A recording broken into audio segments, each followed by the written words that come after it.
Camera down. And we have bottom.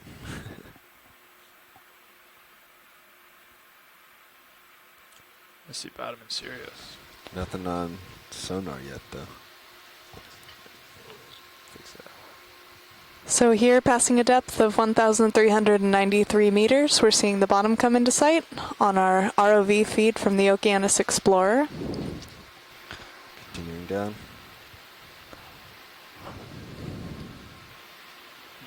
You should have something in sonar. There you There we go.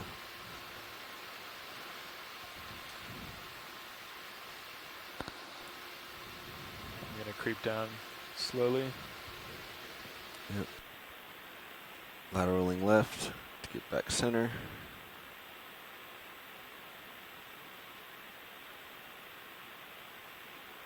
Continuing down.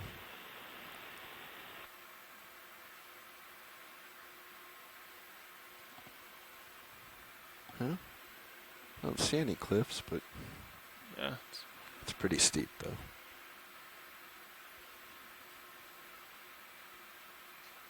We'll get more accurate See a returns. fish. I do see the fish, and I see a fair amount of sediment, and it looks rippled, which is usually an indication of some currents moving across the bottom.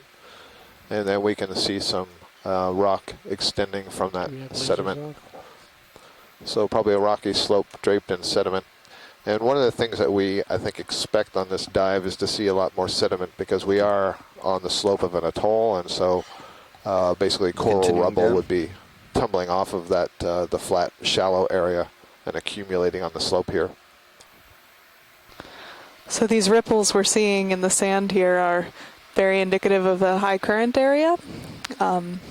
So hopefully that's kind of what we were targeting. And you'll see now a decapod shrimp in the middle of the frame with these very long antennules. Is that? Yep, very long antennae trailing in the water, used to detect prey. Okay, coming You can back see left. the beating legs at the tail end there. Those are called pleopods Continuing or down. swimmerettes, and they're on the thorax. They have legs also on, excuse me, they're on the abdomen, I'm sorry. They also have legs on the abdomen that they use for walking around the bottom. Potential There's stock two fish, I triangle think. It going looks on. like there's one Yeah. high up and there's one over the sediments. We're seeing something eel-like in the center of the frame. I have nothing on sonar yet. So we're still about You do. 8 meters above the bottom, about 25 Actually, feet or yes, so as we descend here. Those are stock coral. Yeah, Scott McKenzie, that fish looks like it's going to be Nettostomatidae, probably, and it could be either a Nettostoma or the eel-like one, or the Benefica that we saw the other day on the first night. Yeah, you've got good eyes from there. We'll try and get a zoom on it. Yeah, I think I also see a coral on one of the rocks on the right side, or at least there's something sessile or some animal there.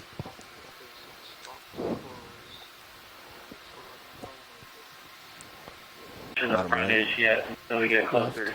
There's also something that looks Oh, like yeah, it's no, I see it, drifting yeah. head down, tail up in We'll front of snap us. here.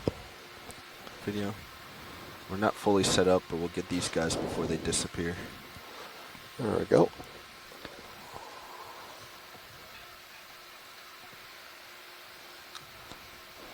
Chris, I'm not sure this is one of those Nettostomatids.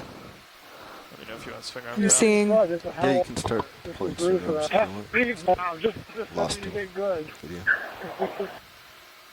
Bruce, can you repeat that? I was turning out over in front, and this may not be, There's acting like a squid. it looked We'll get like this it's bigger one from first. up above, and now it's looking less and less like one. Yeah. Well, and this one on the right, Hold there. Video. I think is an ophidioid.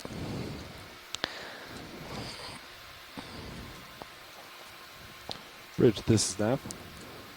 Get lots of good Okay, let's just go for the ID. images and videos for the FTP. Hey, we are site, 'cause on I'll bottom, go so on any to ship tomorrow. adjustments you need Thank to you. make, Have a good this is a evening. good time. Thanks, Bruce. So, Thanks, Bruce. so this is an Now, ophidioid that Let's we're seeing emphasize here. the bridge that we are. We on saw a very one of these steep yesterday. slope. These are these cusk eels, which are named Any from the Greek adjustments for can have big consequences down here. snake, the word ophis. I'm not sure they Bridge, look this is particularly that snake-like, South but they do Bale have Island. this kind of eel form. Yeah, just a heads up, we are on some very deep slopes down here. So how, you said the adjustment would just be about 10 degrees, right? This is It's too bad you have to leave, Bruce. Looks like it might be a good fish dive. All right, let's let it Yeah. I go. did also see a sea pen there on Okay, Balula. let me check I think the that's what pilots real Roland was referring to as a crinoid. quick. Pilot, so now Fish the on the bridge left says is that he acting needs to make a 20-degree adjustment. Different. Yeah, As long as he's around there. that might be the. I'm not sure if that's the eel lake one or not. Yeah. And did you get an Bridge is idea on the snap. one that was head down? The sophodiad on the yeah, right? so that's That's what fine, was head down, But they and it requested just drifted. to make Yeah. I it see. the I don't change think around that's a A-frame. It's this one that you're zooming in on right now. That looks pointed at both ends. Which is, I Is this think, like what was pointing Chris towards the nettastomatid. Okay. Is that the snipe eel group? They're related. Yeah. Yeah, Chris, I think Yeah. you might be right. So I am right. It is an estimated, and it could be this Benefica again that we saw the other day, or saw on the second leg. Yeah, go ahead. So Bruce Mundy wrote a lovely mission log on this. So if you can click over to the mission log page on the website, you'll see a little bit more about this species, which we think might be one of these Benefica. Mackenzie, is that its nostril or has it got something in its mouth? Maximum zoom. I don't think it's its nostril. I think either a parasite or something in the mouth. All right, come Okay. back down.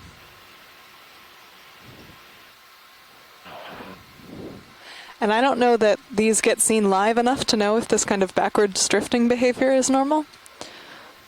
Might just be caught in the current. I see a burrowing anemone as well that the fish passed over.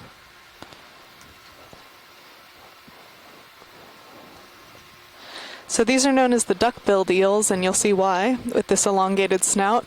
And they have this really impressive large Push in, try to fan-like light it up a fin. little bit more. Come wide, video, real Another quick. fish is coming into your. Oh, Oh. nice. And another. Your full So line. this one, Yeah, understood. yeah. Another halosaur for you, Chris.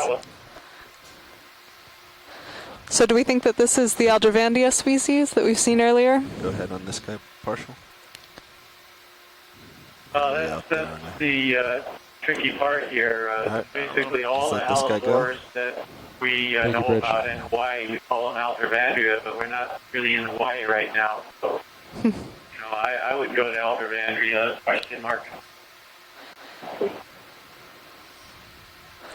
So quite a fish dive already. Yeah. All right, co-pilot, you can get a move on, I think, towards me whenever you want. Of Okay. course, there is that one sponge there, too. Yeah, there's a sponge just to the right of the fish. Nav, co-pilot. We're still getting the Okay, vehicle situated. Let's get a ship. Go ahead. move, Chris? Let's do Have it just temporarily. 20 meters north. All right. So I'll put this it in. is a rare treat. We saw one earlier Bridge, this is Nav. on the second leg of this cruise. But I think they're not Can I get a ship ones that we move come across of very 20 often. So these meters duck-billed eels, due these north at 0.2 nettastomatid, knots? are something very special to see here at a depth of 1,411 meters. I'm not sure what's in the mouth. Yeah, that does look like it's part of its body. It is part of its body. Yeah. Coming your way, Interesting. pilot. You can see a long series of lateral line pores extending down. Those will help us ID. They're used for sensing.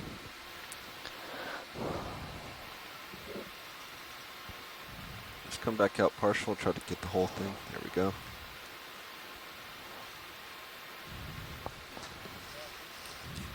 Thank you, Bridge.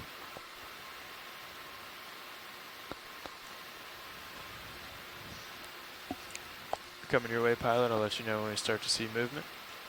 Roger.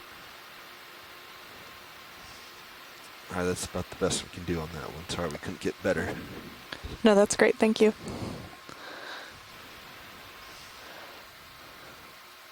Get the sponge. And here on a the sponge right. here. No, I've got to get settled up. I need to get back into Sirius. Series of steps, so we'll probably alternate between exposed rock and Looks like sandy they, bottom. Definitely need to bring the light forward. It's super hot right below us. I can't bring it any more forward. And these patches of sediment deposits are often really interesting spots to look because you get this kind of pool of organic matter. all the way down. Yeah, I would expect that we would see more sea cucumbers today. We've already seen a sea pen, which is an There's one octocoral back that in is or something, I adapted don't know. for living in soft sediments. And I saw a burrowing anemone as the one of the fish that we were looking at was moving over the bottom. So we may see a host of different animals than we've seen Still too when we hot? focus on just the basalt bottoms. It's improved. Yeah. And we will point out again that very little work has been done at these depths in this area. Alright, So you're you exploring new happy? territory with us today. Ish. I mean, I know you're still working Yeah, we're moving. the swing arms out. A lot of the time, Mackenzie and I and the scientists on shore will be offering identifications, but we're making sort of tentative identifications based on animals that we have seen elsewhere or that have been collected by some means other than having the camera. And so what we see in a lab isn't necessarily the way the animal looks when it's alive and in its environment. And so we may use a lot of names and we may sound a little bit more confident. From the way the tail is thin there, it might be one of these halosaurs. Go ahead. And that fish is going to take us right into a sea pen, I believe. Yeah. There we go. So, yeah, we are confirming on shore that this is another halosaur that have these very dramatic whip-like tails. So thanks, pilot. That's a great image. Okay. Video, let's let it go.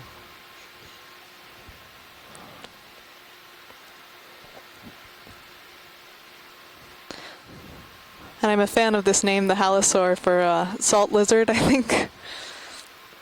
Is this what you wanted to take a look at, Watch Lead, the sea pen? So, I've lost it myself. okay. Go ahead, video. So here's a sea pen, an octocoral, and you can see that it has a bulbous structure that's kind of rooted in the mud. It's called a peduncle. And this is something in the genus Umbellula. Umbellula. It's very characteristic of very deep sea. So this is a little bit shallow for where I'm used to seeing Umbellula. You see that it has a very thin, what's called a rachis. That's the long stem. And then it looked like it had 5, perhaps 6 large polyps extending from the end. And each of those polyps is a ring of tentacles that it uses to presumably capture its food and feed. Coming up, pilot. A couple of dives ago, we were all very excited to find a number of rock pens. And rock pens are a type of sea pen that has undergone an adaptation where that swollen bulb at the base suction cups to the rock. Tilt the minis And we've never seen so many of these rock pens in one place. Suction cups to the rock. Tilt the minis And we've never seen so many of these rock pens in one place. Above the lasers. So there you see the more characteristic habitat of the sea pen anchored into mud. Looks like a couple of perhaps Persingids or some other kind of asteroid. There's 2 on the rock and 1 that just went out of frame to the left. Would you like a close-up of anything, Watch Yes, Lead? please. The 2 yellowish You got it. on the left. And I think that's a Seriantid anemone on the right. Go ahead on just, yeah. The Seriantid anemones, those are tube anemones, so we'll have a look at that next. Okay, go ahead, video. So here we have a couple of echinoderms. These are crinoids. Crinoids are related to sea stars and brittle stars and sea urchins. And these are what are called comatulid crinoids because they don't have a stalk. They can actually swim when disturbed. They have a group of what are called cirri, little foot-like structures that are clinging to the rock down there. And then these are the feeding arms that are extending up towards us that have these little side branches. And there'll be tube feet inside those little side branches that flick, and they flick little particles of food into a groove along those arms, and then it's channeled to the mouth, which is buried deep in the center of the ring there, facing upward. And so there was a poster by a group at the Deep Sea Biology Symposium that suggested that some of these crinoids may live up to 60 years. So I don't know if that's for this species in particular, and I know there's still a lot of work to be done in the area, but they may be maybe older than one might expect. That's great. Can we have a look at the one on the right, Bobby, the purplish one? Of course. Yeah, this is interesting. A lot of these deep sea organisms seem to live for quite a long period of time, and I'm sure we'll continue to talk about this aspect of metabolism. It's a very cold environment. As we indicated, the temperature is 3 degrees right now, 3 degrees Celsius, so about 36 degrees Fahrenheit. So it's very cold. Metabolic rates are probably quite low, and probably have to be because there's so little food. Have you restart? Okay.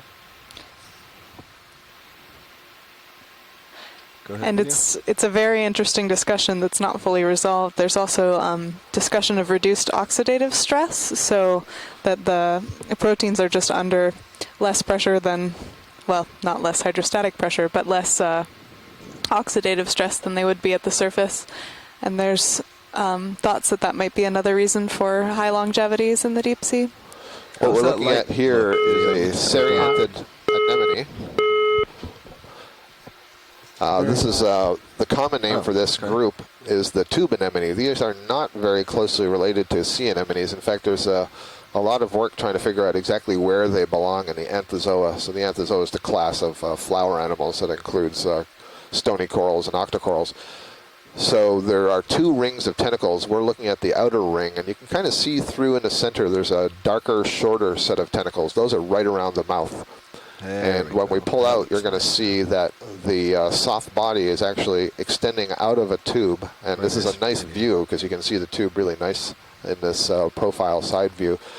And these kind of anemones are able to produce those tubes themselves. They have a specialized structure in their cells that fires. It's a nida, and nida are the stinging cells of the cnidarians.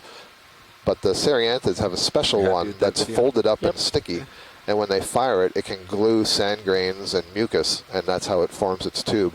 And that tube can extend actually a meter or more into the bottom. So this is, you're only seeing the top part of the seriantid, and if it's disturbed, it can dart down into the tube, so get away from danger. You see kind of pinkish on the lower right. Kind of looks like a series of pinkish bubbles hanging in the air. It's either Chrysogorgia or Metallogorgia, I can't quite tell yet. I think the ship will stops about the F-tons a time. A few more of these. Yeah, actually, these may be Brasingians, I think. I was just wondering. Yeah. Stand by on that until after this. So let's have a look at this coral first. Let's go ahead. That is difficult to see against the... Yeah, you get an eye for these Chrysogorgiids. So this is an octocoral, and it belongs to the family Chrysogorgiidae, and that name means gold Gorgonian coral. The chryso translates to gold because they have a skeleton that's kind of gold-shaped. Oh, this is interesting. They often lay eggs, or you find eggs on them, and that's what we're looking at there, and that may be an octopus egg. We have found Dumbo octopus eggs before on these Chrysogorgia corals. But that certainly looks like some kind of egg. I don't know if that is an octopus or a skate or a shark case. Not shark, but a skate. Very interesting. A beautiful view of the polyps extending and moving in the current. These are octocorals. They have 8 tentacles, and you see the little frilly side branches on those tentacles. Those are called pinnules. Both those pinnules and the 8 tentacles are hallmarks of what define an octocoral. You can see very delicate branches, very little tissue on the branches, but there is tissue. All of those different polyps are interconnected to one another. Going for a full Nice screen. view, thank you.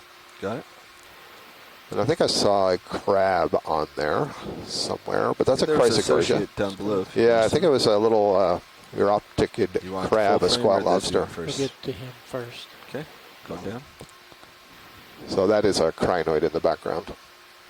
Sure enough, we have a little squat lobster. Squat lobsters, as the name suggests, are kind of an intermediate crustacean group between lobsters and crabs. Their abdomen is folded underneath the thorax, but not completely. If you look at the true crabs, it seems like they have no abdomen whatsoever, whereas you look at a lobster, you want to eat the abdomen because that's where all the good muscle is. So squat lobsters are kind of intermediate between those two. They curl the abdomen up underneath the body. And this one has a very long, what's called a chelip head. That's the long arms with the claws on the end. So this group of decapods, the Uropticids, are very common associated with corals. Thank you. Okay, going for full screen. Okay. We can include crinoid. Okay. Left. Well, it's a busy scene.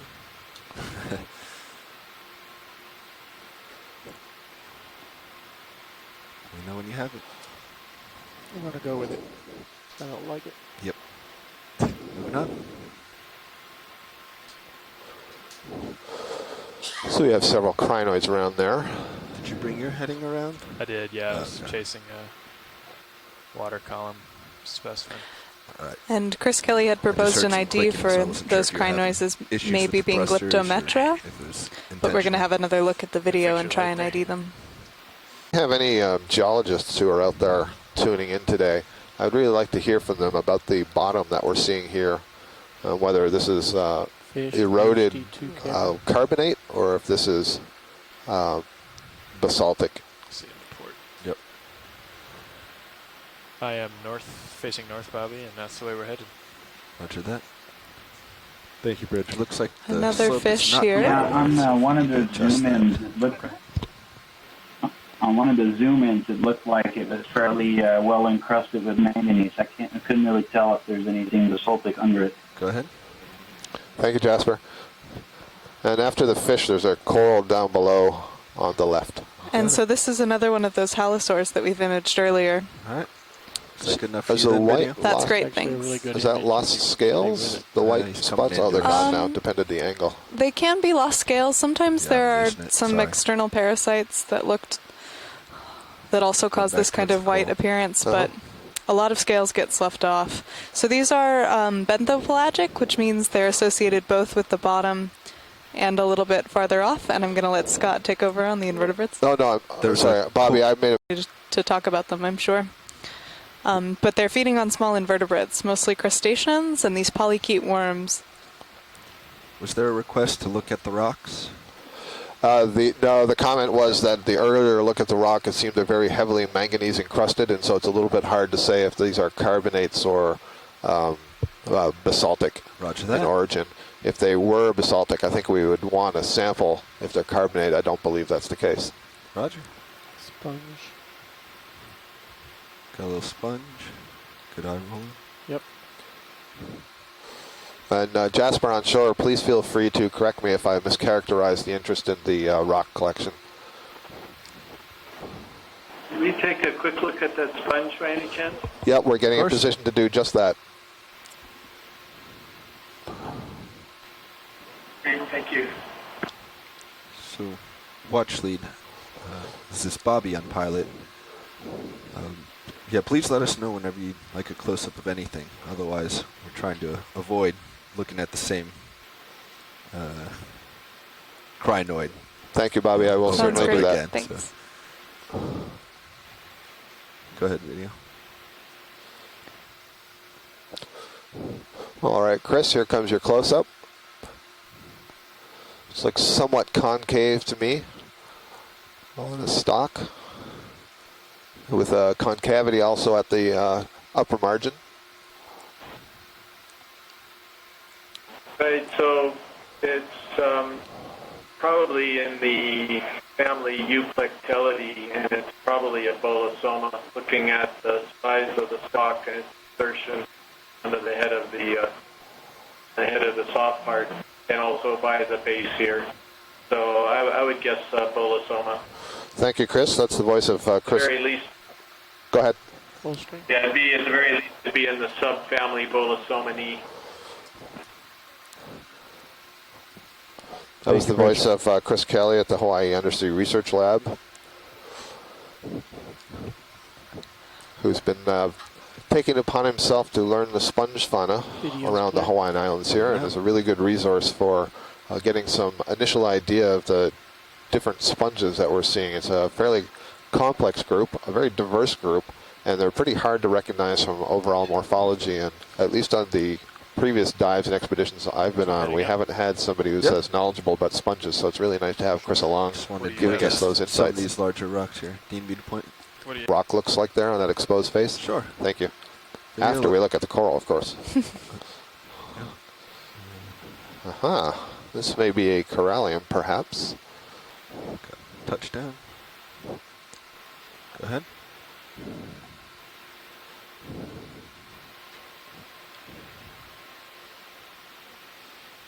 Max then. I don't think this is a corallium. I wonder if this is an Okeanos. So an Okeanos is a type of bamboo coral, and I'm trying to see, and I don't think so. This must just be another Chrysogorgia, and you can see the red face in the center is another one of the Uropticid crabs that we noted before. So I'm not sure if this is the same species of Chrysogorgia that we imaged earlier, but it belongs to this family. Thank you. Sorry, trying to come down and get the base for you.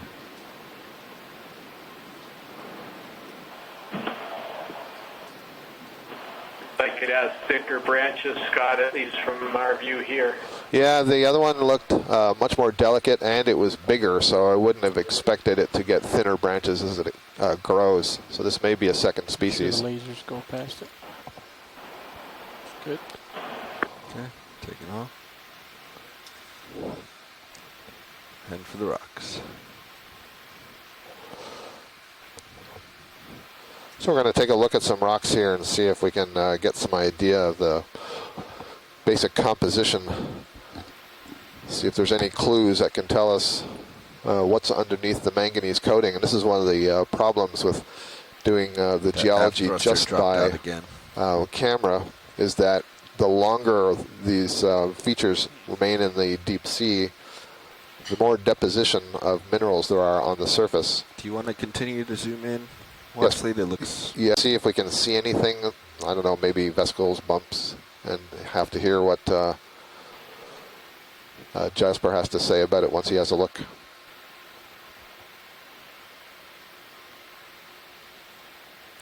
And there may be nothing that can be said about it. There was a little crab or something up in the corner. Which corner? In the upper right, but we've gone down a bit now. You see it? Yeah, I keep sliding. That's okay. Sorry. Look at the sediment there.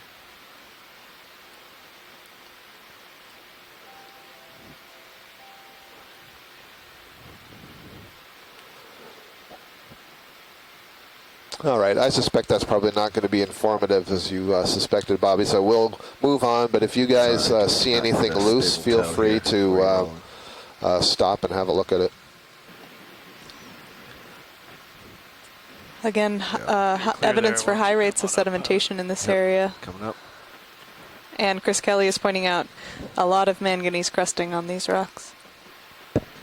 Did our frequencies? Yeah, it looks very heavily coated with a nice dusting of sediment over the top of it. It all looks pretty smoothed out. I'm not recognizing this as anything that I would know what to do with.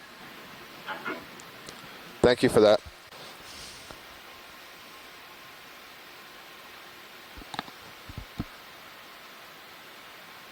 So we're flying over just what looks like a field of these crinoids here at 1,390 meters, and it's dropped down out there to a temperature of 3.1 degrees Celsius. As we find ourselves on this dramatic cliff face here. Yeah, it looks like in the serious view, this is a bit of a ridge. By a bit of a ridge, what I mean is we're climbing up a wall, but the wall is bumpy. There are different ridges or furrows extending along the wall. Perhaps those are erosion channels or something. So it's not just a flat, smooth wall. Let's do another 20. Again, these crinoids taking advantage of that current that's coming up over this slope. And a decapod flying out of the way. Hi, another ship move of 20 meters due north at 0.2 knots. Back over the ridge. Lots of crinoids down here.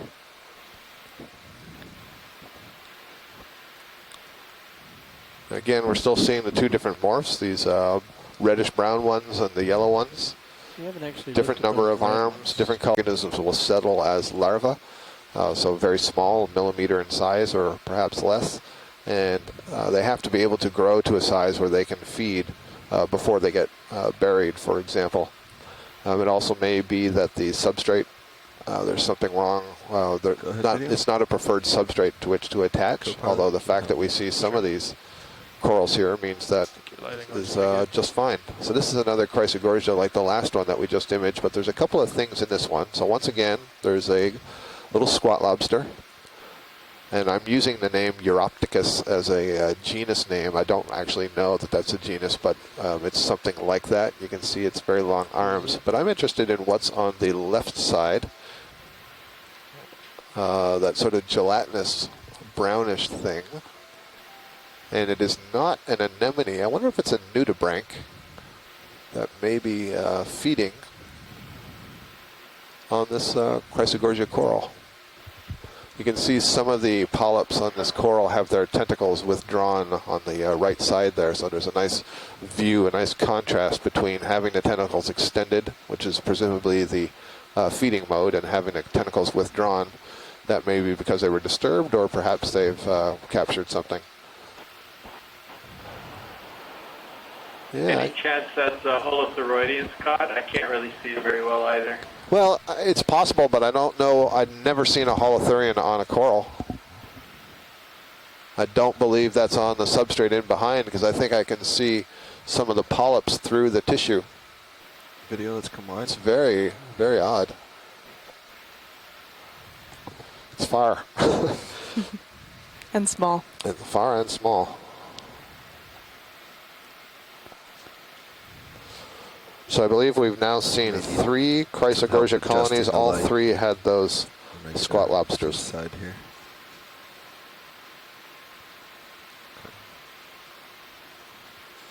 You'll notice this theme of associates comes up a lot in these dives that we're looking Go ahead, video. at these corals as habitats for other invertebrates as well. One of the things we're interested in that, one of the reasons we're interested in that is because having the corals You're right, may enrich holothurian. things. Come on, what's a holothurian doing on there?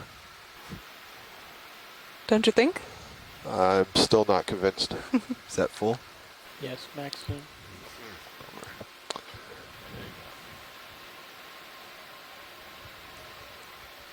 So there are nudibranchs that feed on corals, and we see deep sea nudibranchs on corals. And so it makes more sense to me that that's what it would be. However, that doesn't look entirely nudibranchy.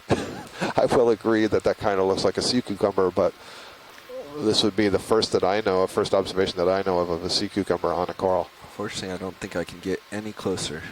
My vehicle's just too Okay. big. Okay. Well, we'll have a look at the images later and see if we can blow them up. 'Cause Yeah, it's thank a you, nice, Pilot. It's a Let's nice come clear on, image. One more. Let's try one other thing. Scott, do you know switch about how cameras. deep those nudibranchs go? Do I got time?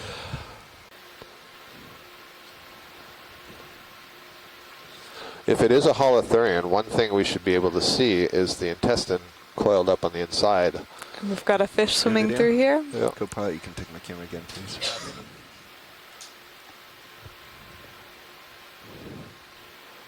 Okay, one more look at this thing.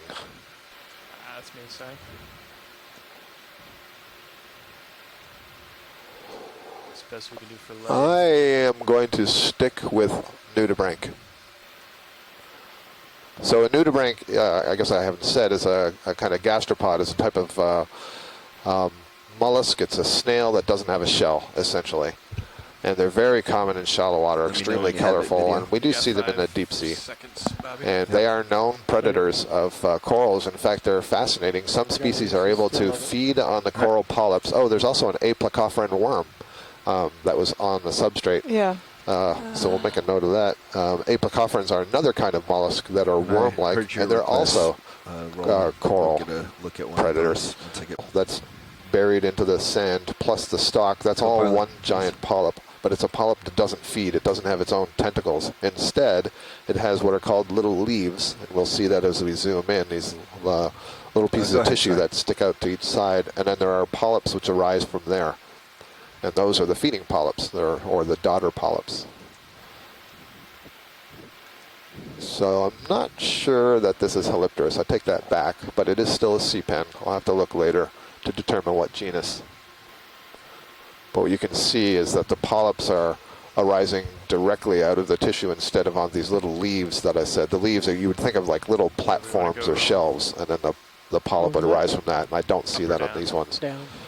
So this might be something like a Cophobelemnon. Scott, this is probably a protoptilum. Thank you, Chris. Protoptilum is what Chris Kelly I feel suggests. like our minute monitors even look really dark. Do we have lights out? No. We pointed down. Okay, you go ahead and go up. So we touched on this in the rock pen field, I think, a little bit, but about how deep do you think into the sediment that this animal is going? I imagine The peduncle itself is probably only, let's see, as we back out here, I'm going to use proportional to the size of the colony. So not more than a fifth the size of that colony, as my guess is, you know, how far down the peduncle is. However, there are many of these sea pens that can then retract into essentially a burrow in the bottom, and so the whole thing could disappear. I don't know if this particular species is capable of that. Yeah, the lights are... But there are others. It does have a skeleton in there, so it's not that it compresses the whole body. It just moves the whole colony downwards. And we're seeing a lot of tracks in the image right now from other organisms that have been crawling across the sediment here. Have your camera back.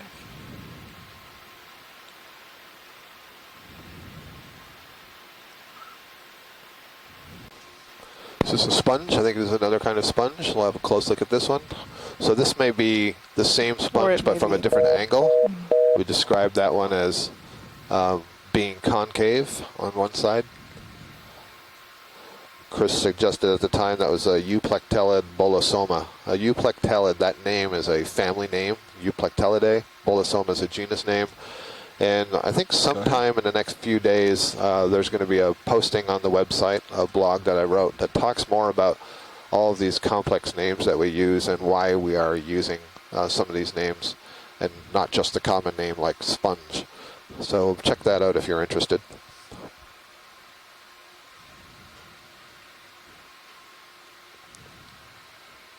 Interesting network that you see there. This one is going to be the base. Yep. So sponges, again, as we were talking about yesterday, have a much more complicated architecture than perhaps we'd give them credit for at first glance. They're, you can see several of these kind of spines and spicules continuing to the bottom. This is the Euplectellids, and that is a family in the glass sponge. And so you're looking at the spicules that are made of silica that give the glass sponge its name. They often have a very interesting architecture from the orientation of those spicules. Sorry, Mackenzie. So Chris has ID'd this as Sericolophus species with an associate ophiuroid brittle star down in the corner. Okay. Thank you. So that would be different than the one we saw earlier. All right, pilots, are you ready for another 20-meter move? Yeah, we can maybe make it 30. So for some reason, I am not able to be in the chat room, but fortunately Mackenzie is. Bridge, this is Nav. Is this stock here something different? Yet another sponge, I believe. Thanks, Bridge. Yeah, this is another sponge. Hopefully Chris will recognize this one. Don't know if this is a younger version of some of the ones we've seen earlier, but it's got a single stalk, so I believe this is another glass sponge. And then it's got a smaller body of the sponge up top. These are filter feeders, and so they have a series of cells buried deep within that ball-like head that you're seeing that are continuously beating and generating a water filtration system, sucking water into the sponge body, removing the particulates, and then ejecting it through larger holes. Okeanos Explorer primary feed. So we'll just leave that with the ID glass sponge for now. Okay. Continuing on.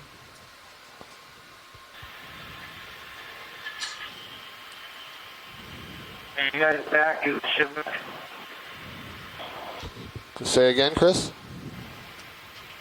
We lost there until just now, just checking. But the sponge you're looking at is the Colophacus, but I'm not sure what subgene. It doesn't look familiar to me, at least. Do you think it would be different than the ones we were seeing yesterday at our 3,000 meter site? Yeah, I do. I think this is a different one. There's a bunch of these Colophacus that we're aware of already, probably at least 4 or 5 known species that haven't been described yet.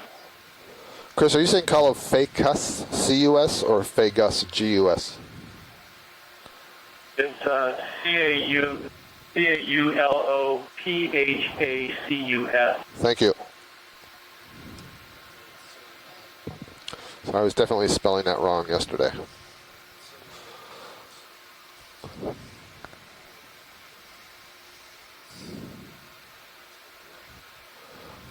Passing over another couple of these crinoids here. With some light, co-pilot. Yeah. I've got plenty of light. Oh, you do? Yep. Okay. And so we're getting sort of a qualitative look at the community now, but we'll have Chris Kelly at the University of Hawaii go back through some of the video and get a more quantitative idea of how many of these individuals are present. Really nice close-up view of this crinoid, so looking down into its mouth, which is in the center disc, and you can see these dark lines in the center of the arm. They're kind of wavy. They sort of wave back and forth to those side branches, the pinnules, and so that's the groove that food is channeled down. And there are small tube feet on those little side branches that kick the food particles in and down towards the mouth. And I'm trying to look. There might be a little cone in there. I'm not seeing it. It's probably the dark structure. That's what it is. It's dark structure down below. It looks brown right in the center. So the mouth is the opening in the very center of the disc, and then that little cone you see is where the anus is. And because of the way this animal is constructed, the way it sits on the bottom, basically it feeds and releases its waste on the same side of the body. So that's different from, for example, the sea stars and the ophiuroids. But similar to a holothurian, right? No, the holothurians, it's at both ends. Okay. You know, the mouth is at one end, and the anus is at the other end. Essentially, one of the ways to think about a holothurian is if you take a sea urchin and then you stretch it and knock it on its, drop it on its side, you have a holothurian.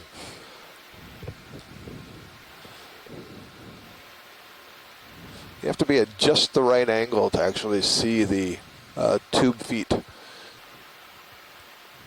They're really quite small. I am not seeing them there. Once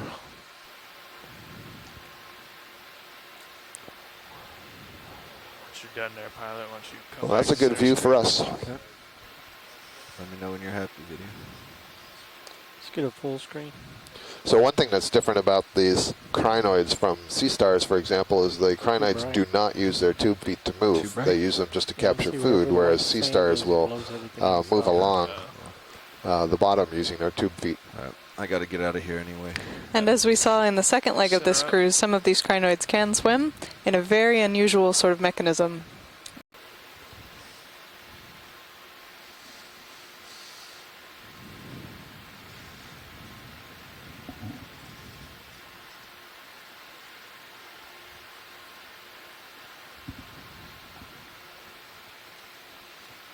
Snaps in. So here's this is a different kind of, I want to say sea pen, but I want to just be sure. Come on. Sorry. Huh. That was enough to give us a... Yeah, that's going to be something interesting. Pilots, it looks like the ship they've just ended to. Okay. This is probably a sea pen. I just want to be certain that it isn't a bamboo coral. There is Thanks, Bridge. at least one kind of whip-like bamboo coral that puts roots down into the sand. Go ahead, video. Nav, was that the end of that move, or is that what? Yeah, Okay. end of the 30-meter move. Okay, thanks. Yeah, this is a sea pen. So I believe this is another different type of sea pen. So this one looks like paired polyps that are widely separated. So I think this would be the genus Calibelemnon, quite possibly. So that's a nice view. Again, the base, the peduncle, which can swell up, is anchored down into the mud. It's a great view. Looks like So that's 3 species of sea pen today. Look at as coming up from the base on the back side, you can see little, I don't know what you call them. The frilly stuff that you're talking about? Yeah. Yeah, so sea pens have 2 different kinds of polyps. One of them are the obvious large ones here with the tentacles. Those are called autozoids, and those are the feeding ones. But then they have a series of much smaller ones that are called siphonozoids that are used to funnel water in and out of the colony. They may also be the reproductive polyps, so they may store eggs and so on. So it's possible that that's what we're seeing, that frilly stuff against the skeleton. Thanks. Clear pilot. And as we zoom out, you'll see this clear striation in the sediment here. This is evidence for quite a lot of current hitting this area, which, with all sorts of little particulate matter or small crustaceans for them to feed on.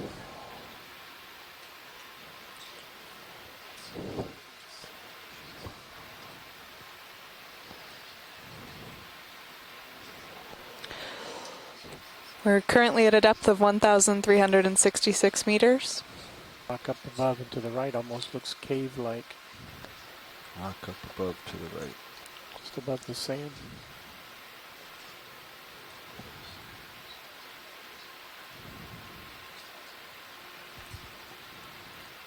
See, it looks flat, like a piece of it is broken off or Yeah, something. this might Oh, be there our we best go, bet back. to look at some rock.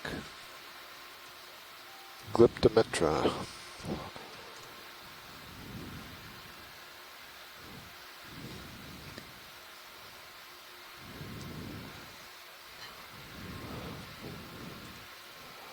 Maybe look right there where the flat part is at the bottom. It's interesting how interspersed these two different morphs are. I think See. this rock is looks just as solid as the one we saw earlier, so heavily encrusted, so I'm not sure that's going to tell us anything more than we had before. Roland, I didn't hear you. Were you suggesting there was some loose in here? No, it's just that this seems flat on this one side and Yeah. sloped at the bottom. Like Right, Maybe, you know, right, like it's two faces. yeah, like maybe, you know, hundreds or whatever, thousands of years ago it cracked off. Right. Yeah, I think it's so hard to tell because there's so much deposition, so much coating over the surface, we can't really see what the Scroll all the way underlying down to the characteristics crack are. bottom.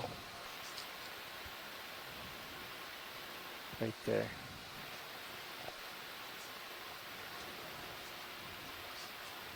So it's just two different angles.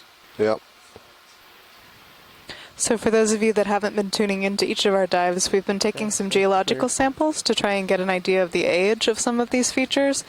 But in order to do that, we need sort of small pick-upable rocks. Sorry if I threw you off there. I was pointing at the Sirius view because Yeah.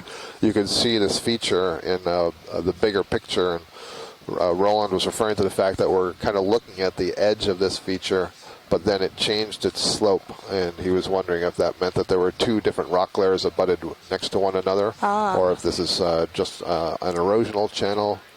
You know, I'm not sure. Annoy you with more at the moment. We're seeing two of them, Dave. We're seeing a brown one and a yellow one. We've imaged them both, and we have an ID possibly on the yellow one.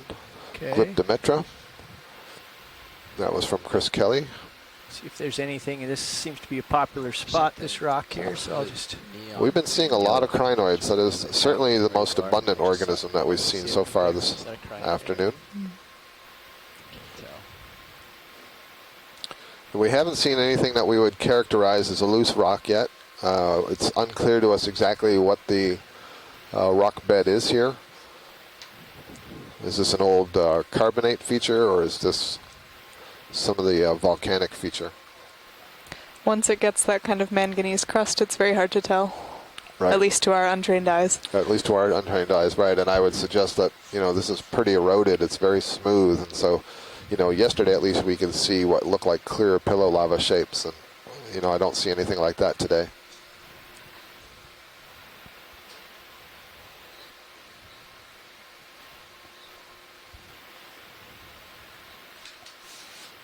Yeah, this looks...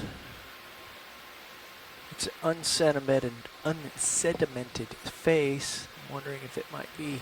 Yeah, we've had a broken look at a or- couple of these, Dave, hoping for exactly what you're saying. And they seem so encrusted that there was nothing to tell by looking at them. Yeah, okay. That is not to say that we shouldn't look at them. I'm only saying that they've been inconclusive so far. Let's zoom in here and just have a look. Yeah, it's just absent the layer of what I take to be sand, Right. but lots of manganese. Okay, wide please.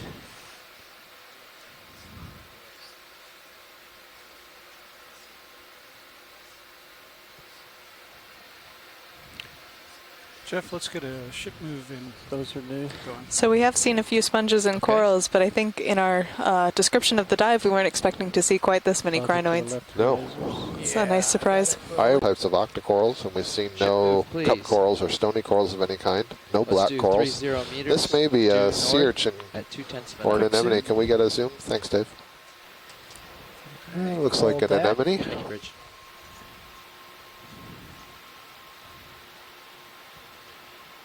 New to us today.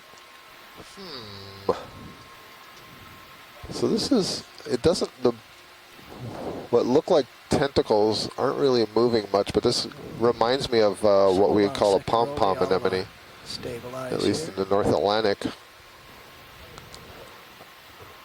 But it also reminds me of a hedgehog sponge. But I don't really think it's a sponge. I do think it's an anemone. We're off.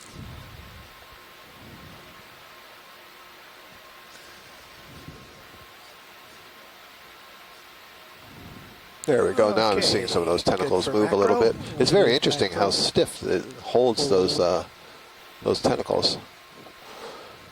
What's in the background there? That is an arm of a crinoid. Oh, okay.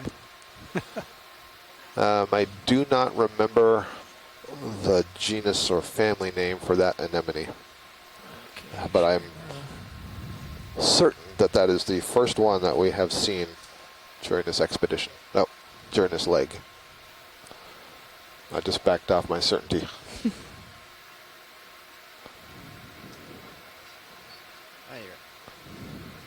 You had Sirius awfully high, huh?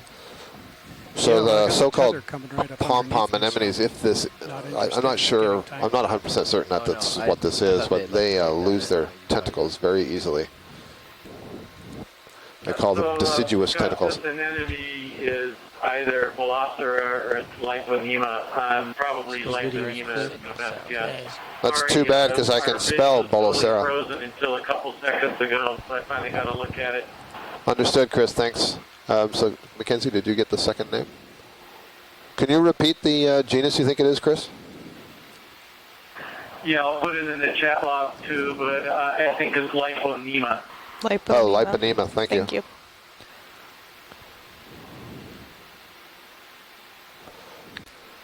We're There's a passing little an sponge next to the left of that crinoid. Sorry, Mackenzie. No problem. Let's just snap in on the sponge while I wait for some tether. We also went over a very small fish. Another one of these stocked glass sponges here. Yeah, so this is, I think, and what Chris said the was little yellow. Caulophacus. That's this very small crinoid. Yeah. Yep.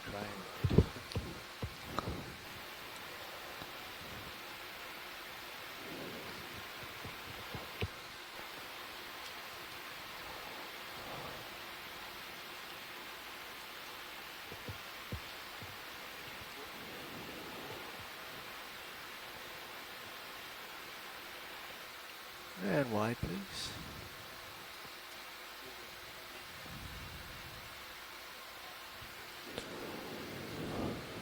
Oh, we have a swimming crinoid. We've woken him up. He'll be coming up. Oh, there we go. Yeah. In front of us.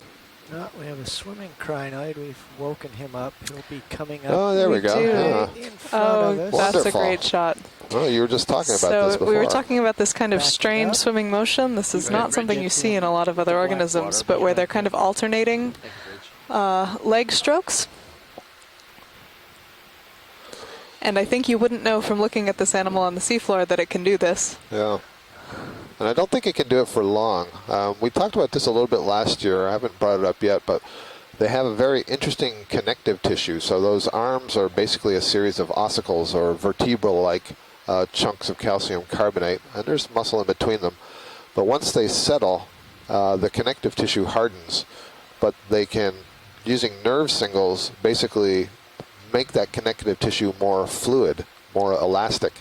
And so the way I think about it is you have a series of vertebrae that are tightly connected to one another. You melt the connective tissue briefly so that you can swim like that, settle to the bottom, and then re-harden it. And that stiffens those arms so they don't have to expend energy holding the arms up into the water column. Instead, they're fixed. But then if they have to get away, they melt it and swim. It's fascinating. And I think that's only known from this group, the crinoids. Just want to see how he They really manages are this amazing, landing. bringing a lot of different questions. And this one appears to have a damaged arm. Well, nice to see that we have, at least briefly, the event log back. So Chris Kelly is at least tentatively identifying these brown ones as the genus Comatulina. think that's the suborder or something like that, Scott. Oh, I see. I may have even... So you're just referring to it as a comatulid. That it's Yeah, I okay. always used to call them comatulids, and then somebody corrected me and told me that it's really comatulini or something like that. Hard to pronounce. Very good, thank you. Okay. So he's still settling, I guess, but he did have those arms stiffened, didn't he? Mm-hmm. It. I don't know if it's a he or a she. Oh, I just woke up his neighbor here. Oh. So the ROV creating a bit of a disturbance down here, waking up these crinoids. But giving us really beautiful imagery of them. Yeah, so this is presumably either an escape response to when it's disturbed, or if the crinoid is sitting in an area where there no longer is a decent current bringing food, then this would be a way of changing its position. But you noted earlier it has those cirri, those little hair-like structures on the lower side. That's what it uses to hold on to the substrate. It doesn't walk around on those. At least not as far as I know. It's time to go, but that was interesting. And there you see one of the other species, the yellow one in the background. Chris earlier had suggested... Glyptometra? Yeah, Glyptometra, thank you. I didn't know about the stiffening of the arms. That's very interesting to Yeah, keep the water, or keep the arms in the water at a low energetic cost. Interesting. So we are ripples still in at the low sand oxygen down here, 1.7, So sediment. 352 Those meters. two sticks in the sand to the right are corals. Wondering just about settled these a while. How you just pock looking? marks. Yeah. It's a little steeper. Pockmarks could be created by fish intercepting the bottom, or crabs, or something tumbling down the slope, something burrowing. Potential white sponge directly above lasers, above your pock marks. Or maybe detritus. I'm impressed that Roland can see these because I can't even see the lasers. I think he's just making stuff up. Okay. I thought you were going to get impressed at the fact that I could say detritus. Well, that is impressive. Call it Sandy from Can't see the lasers because the lasers are off. shallow around the hole. Can you repeat that, Casey? Minor detail. Could all of this sand be from the coral reefs that are shallower around the hole? I think it's certainly possible. It's been there long enough. The coral reef that's growing up above on Johnston Atoll, those corals will break up periodically. They become eaten. There's a variety of organisms that are chewing away at coral reefs constantly. These may be digging or boring organisms. There are various kinds of mollusks and worms. There are parrotfish which are chewing on the algae that are living on the surface of the corals, and so as they do that, they're also chewing up bits of skeleton. You have strong waves and periodic hurricanes, and all of this will act to break up those coral skeletons, and essentially what you get are these coralline sands. And so it's entirely possible that that's exactly what we're seeing.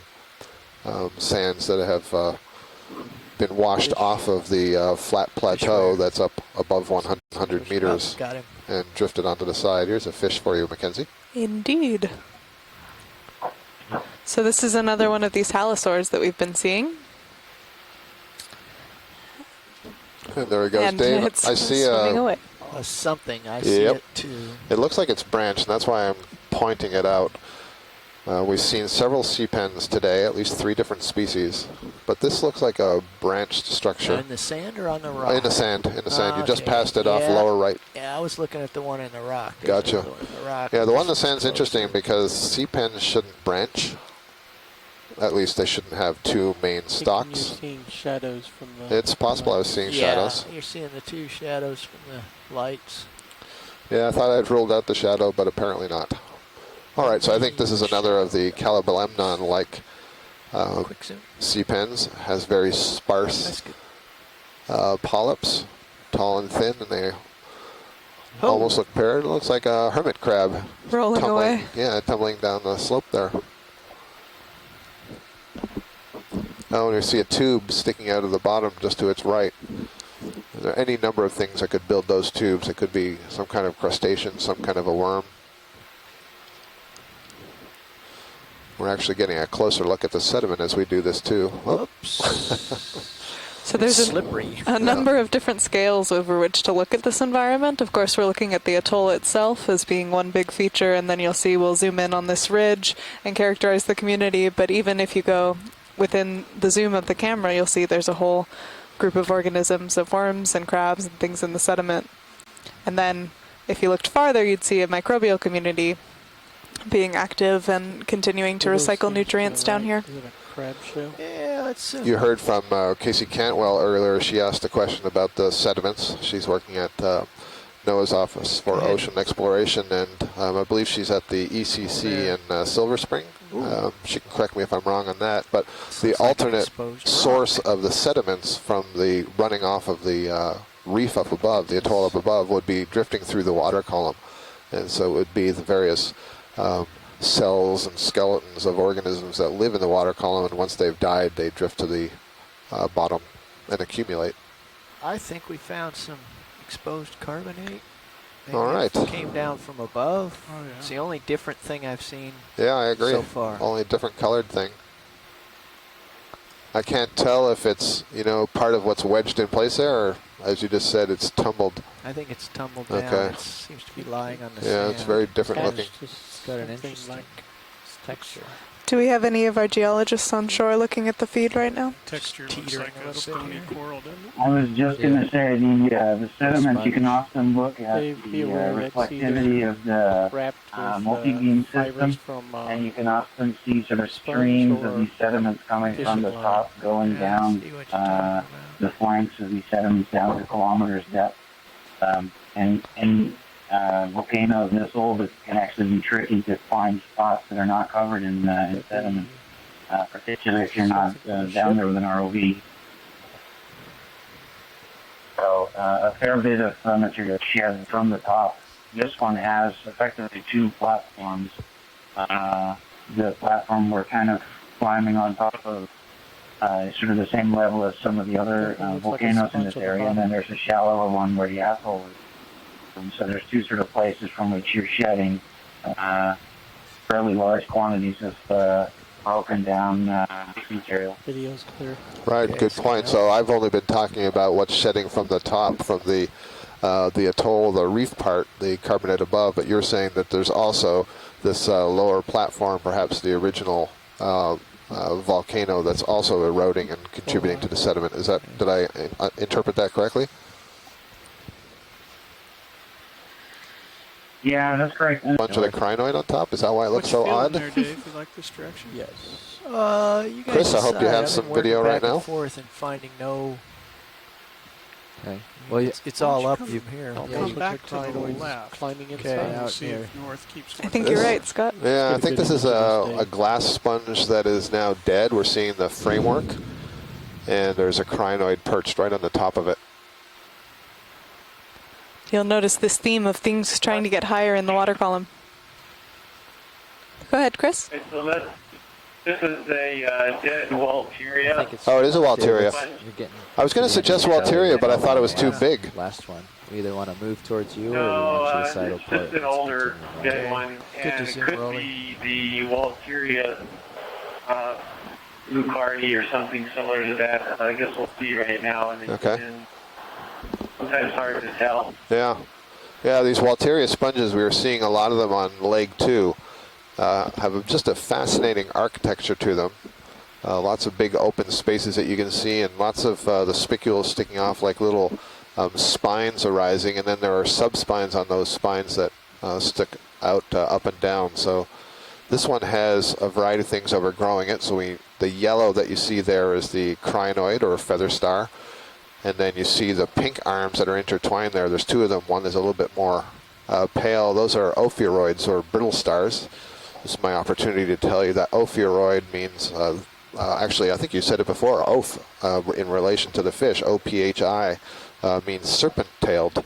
And so these brittle stars are also called snake stars because of those very mobile arms. And these may be in the genus or in the family Ophioplinithaca, the acantha refers to all those spines that you're seeing coming off of the arms. So there's 2 of them there with their arms wrapped around. And then the small little branchlets that you're seeing, that's a cnidarian. Those are hydroids. So those are very tiny polyps, and they would have tentacles associated with them, but they're so small it's a little bit hard to see. Certainly you can see that up on the left. But they're all growing on a Walteria sponge. And Roland's telling me he sees 6 ophiuroids that have clambered up here. Oh yeah, there's some really small ones up on the left side. So I'm not sure if these brittle stars are fishing things out of the water column. You see they're sort of moving their arms around, and they have all those spines, and that may perhaps capture some things. Oh, lots more ophiuroids down here. Go ahead and move us towards you, Dave. Yeah, please. I mean, just come up. I'm done. All right. That was a nice view.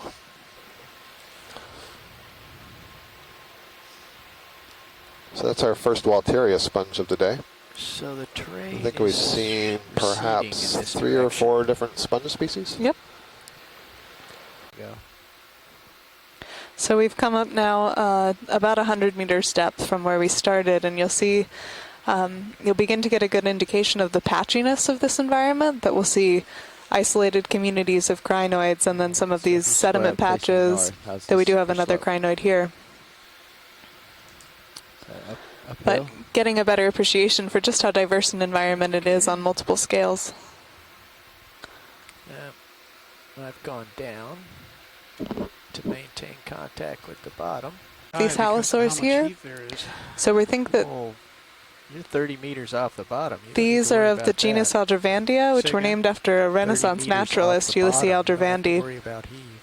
No, the tether. Again, feeding on small crustaceans that they're seeing around in the area. Okay, well, I'll drag it off to one side or the other then. Okeanos has rejoined the conference. Do you need a break, Dave? I'm good. Nav, this is Watch Lead. Pilot, maybe we could get a view of that sponge. Can you give me some indication of off-bottom time today so I can plan ahead? Absolutely. Did we get a shipment started? This is another new sponge, I think, isn't it? Oh, okay. I think so. Another one of these hexactinellids. Yeah, I think. So let us know. I think this is also a euplectellid type sponge. 35 minutes to get up. So these are known as the glass sponges. 5:30. Copy that. Thank you. Yep. What you got underneath there, Dave?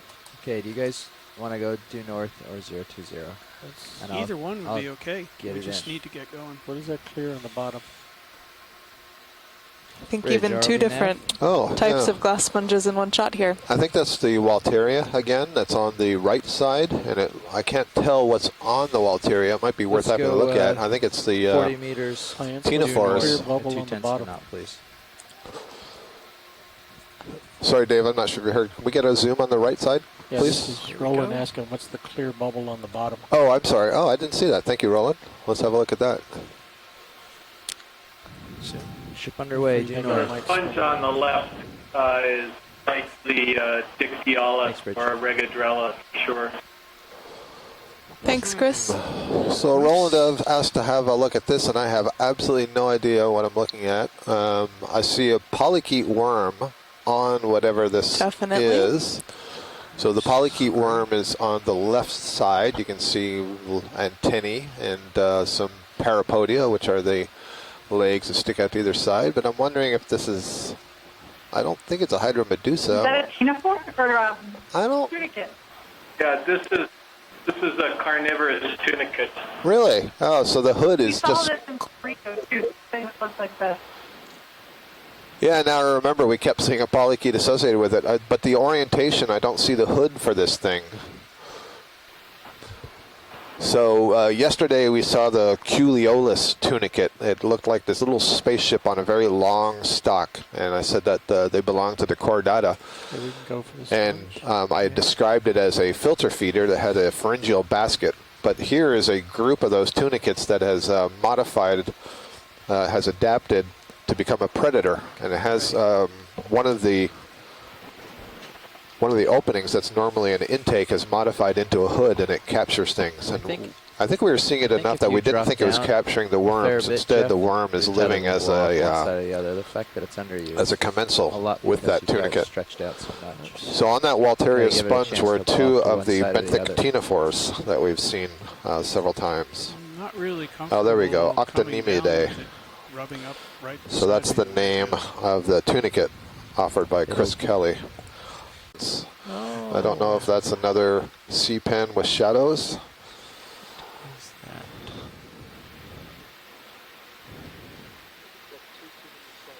Yeah, well, that's what I thought I saw before. Maybe a black coral?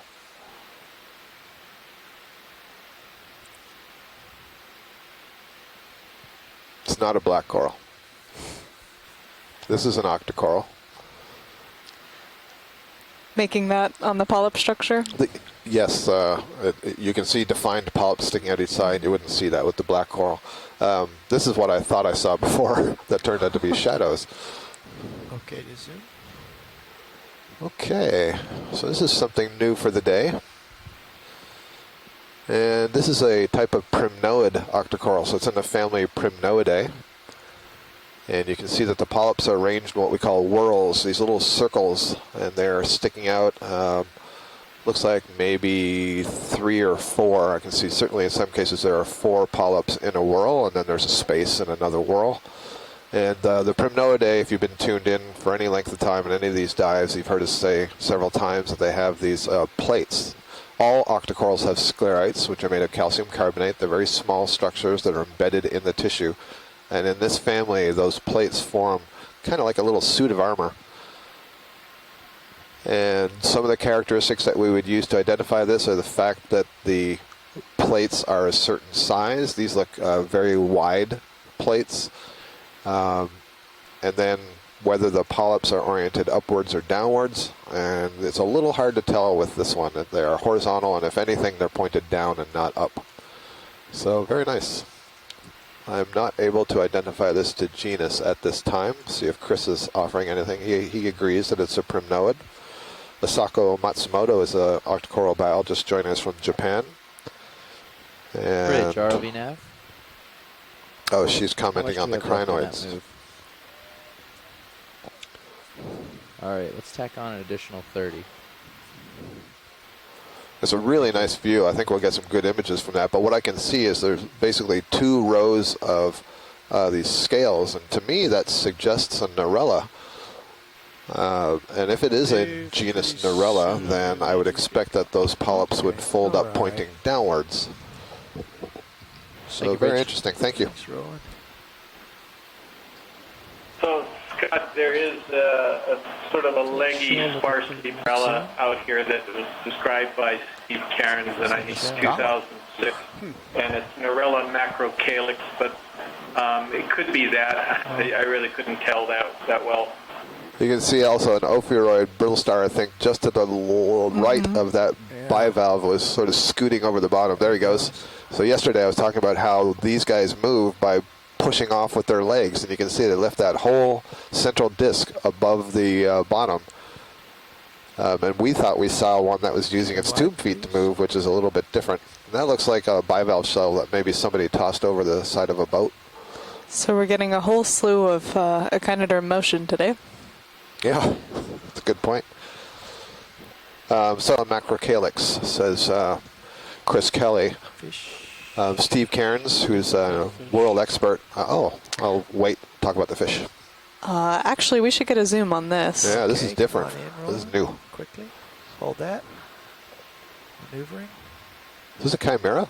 Or like a rabbit fish or something? Okay, slowly more zoom, please. Hold. Maneuvering. Tilt. I'm trying to look at a little bit more on the pore structure on the face, but yeah, we do think that this is a chimera, which is something really special. We don't often get to see these. So these are relatives of the sharks. They're in the cartilaginous fish group, kind of between a shark and a ray. It's a copepod parasite on the... which is very common for these guys. Pelvic fin? Pelvic fin? Is that a pelvic fin back there?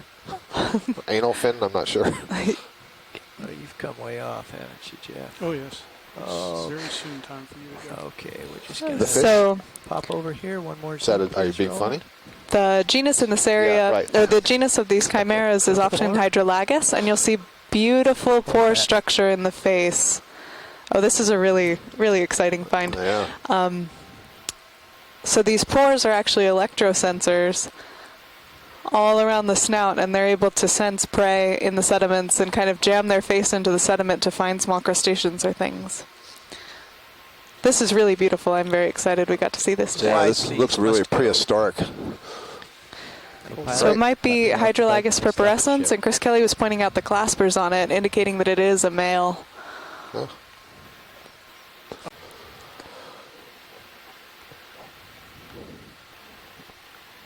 I think I saw my first chimera while I was out on a hurl dive in 93 or 94. Oh, this is different. Is this a shark? Yeah, it No. looks like something different. Oh. So this is something that we wouldn't expect Yeah. here. This is something An that old would usually fella. be a little bit shallower. Lasers are on. Yes. No, not yet. So I'll ask if anyone on shore has an ID on this. I've never seen a fish like this in the deep sea. It looks much closer to your scombrids or something that you would see much shallower, and definitely a very pelagic looking animal with this big caudal fin. At the end, Roland. Hi guys, this is Chris. That fish is Rumetus stridiosus. It's found. Look at the view in Yeah. Sirius is really good. Dan, were you pointing that it might be a parasite there or just some damage? You're not sure, yeah. It's a pretty good sized fish. Yeah. Okay, lasers. So Chris, is this a commercial target, do you know, for fisheries? There's two types of these. One of them has little bumps on the scales, and one of them doesn't. I don't remember which one is actually caught. Into the lasers. And can you say the family again? Okay. Close to the vehicle. All right. Go ahead, Bridge. Going back to the. We're at a depth of 1,320 meters, so we've still got a little distance to go before we get to this plateau, and we'd really like to get to the plateau to see the transition between the slope and the flat part.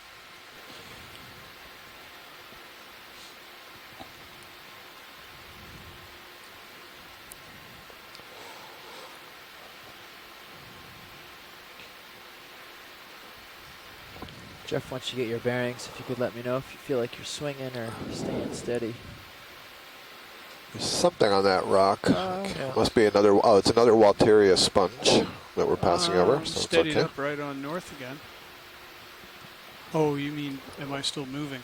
Ah, got it. Got it. Could we take a peek at this? It's a little weird. Okay. Yeah, it looks a little narrow at the top, doesn't it, Chris? Good to zoom.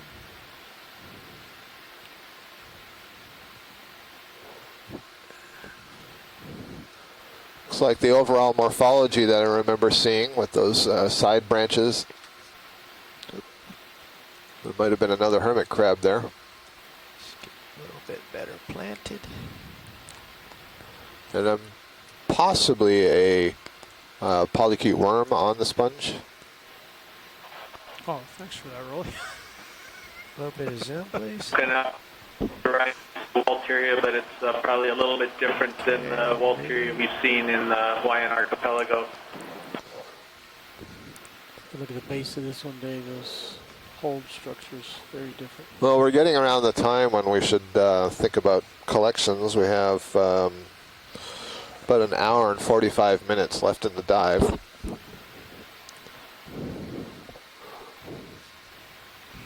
Look at the way it's attached to the rock. It almost looks like it has a series of feet. Oh, yeah. This is a pretty unusual Walteria.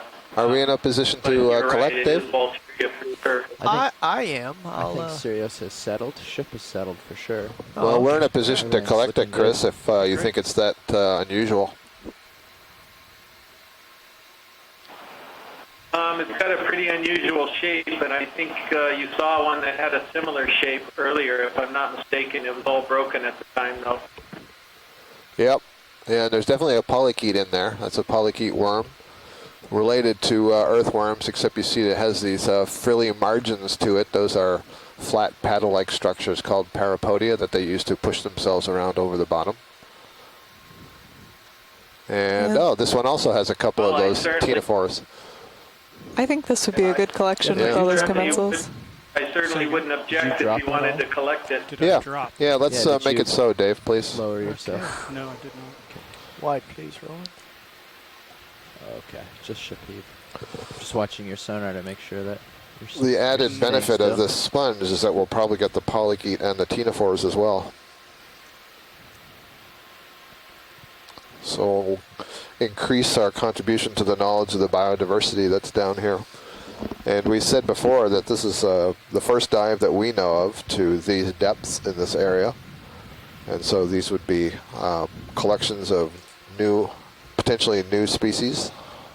And due just to science. Go ahead. Just to reiterate, we are now 715 miles away from Honolulu, so a very different location than where we were diving on the previous legs.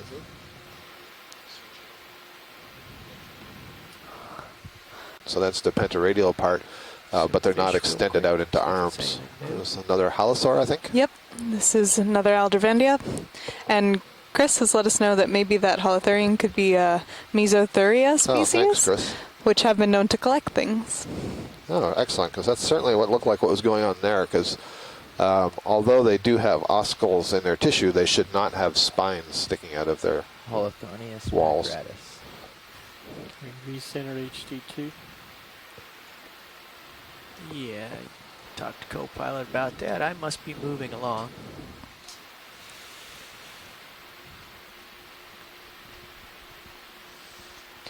I'm running out of halosaur facts for as many as we've seen. Said that might be a Bolacera. I was calling it a pom-pom. Is that the one you mean? Mm-hmm. Quick zoom. Yeah. Yep, sure did look like that. And wide.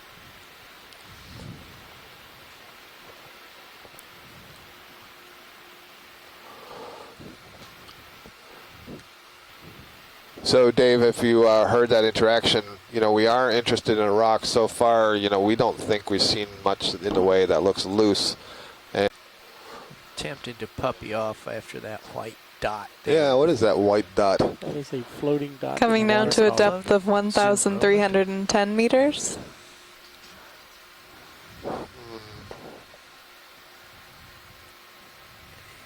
Well, that's some zoom you got on that camera. Is that a little octopus? Nope, jelly. Gelatinous. Is it? Something or other.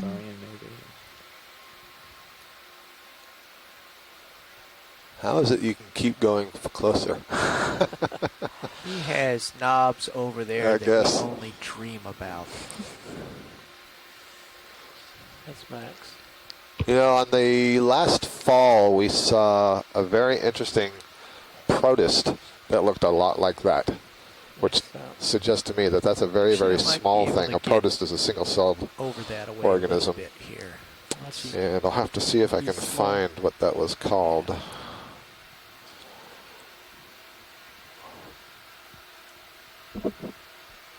I aimed those lights down for the collection. Do you want me to put them back up? Yeah, I think It was something that we didn't identify until after the dive when we sent some photos around to some other colleagues.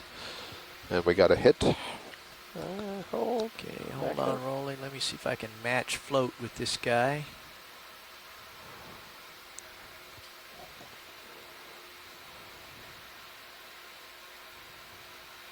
Okay, come in gently so as not to Your focus foos the pilot. Your focus is halfway in. Okay. Oh. Looks like it's just marine snow. Some agglomeration of organics, perhaps.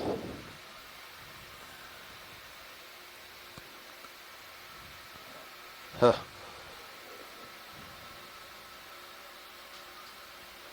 Almost looks like a series of medusae in a ring around whatever that white mass is.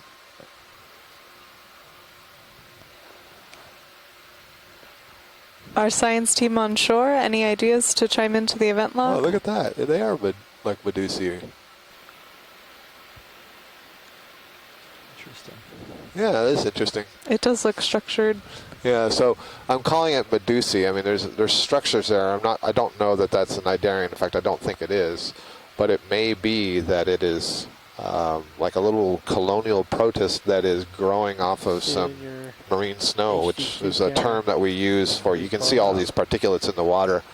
And as they tumble through the water, they get aggregated. There's bacteria associated with them, and it's almost like a separate little community that's descending through the water column, being digested. Sediment that tumbles onto the sand periodically, or maybe there's some larger rocks and leave a trail behind them.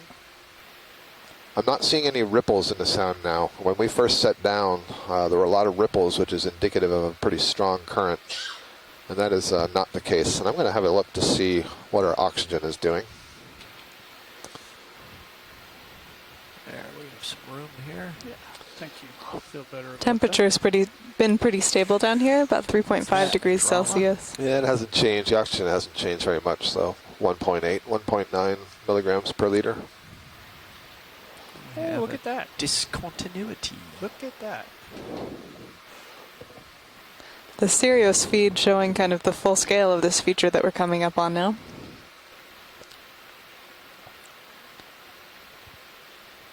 We've kind of been climbing a wall for the most part since we got down, but it's a series of almost like steps. So some parts of it, the wall are flatter and some are steeper, and there's lots of topography or microtopography in those features. So sometimes it's like a little ridge trending downhill, and sometimes it's like this, a little bit of a wall or a face followed by some flats, and you see that the sediments accumulate more on the flat parts than the steep parts. Not terribly surprising.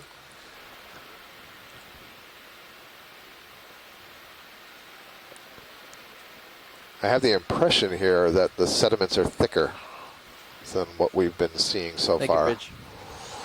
And as I look at the HIPAC screen, which is one of the ROV screens that shows the bathymetry of the feature that we're diving on, and it has overlaid on there, there's an icon that shows the Okeanos Explorer, the vessel, and then the two ROVs in the context of that bathymetry. And I think we're starting to come up onto a position where the contour lines are a little bit more widely separated, although white rock coming to the right edge of the screen. I'm not sure how much to trust that based on these old data, but that suggests that we're getting closer to the plateau part of our dive. Roland, is it possible that there might be an ND filter on the camera or something? Things look different today.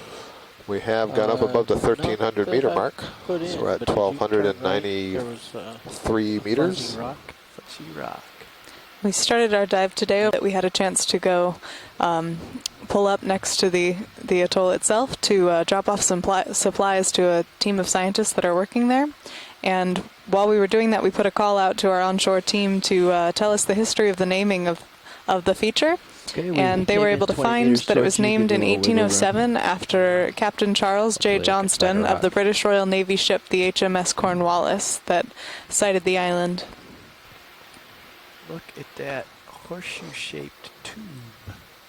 And a couple of remember those from Hawaii? a couple of folks from the vessel were able to go onto the island, including Brian Kennedy, the expedition coordinator, and Lindsay McKenna, the mapping specialist. And the report we got back was that it had a heavy scent of bird guano, and I believe that was one of the original uses of the island. Actually been economically profitable for the owners of the island throughout history.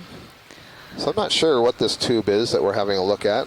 Some possibilities include the tube of a tube anemone. We saw a tube anemone earlier, the Serianthid, and I noted that it built a tube, and this seems to have the right sort of texture and opening, so that's a possibility, but it's obviously not buried anymore, if that's what it is.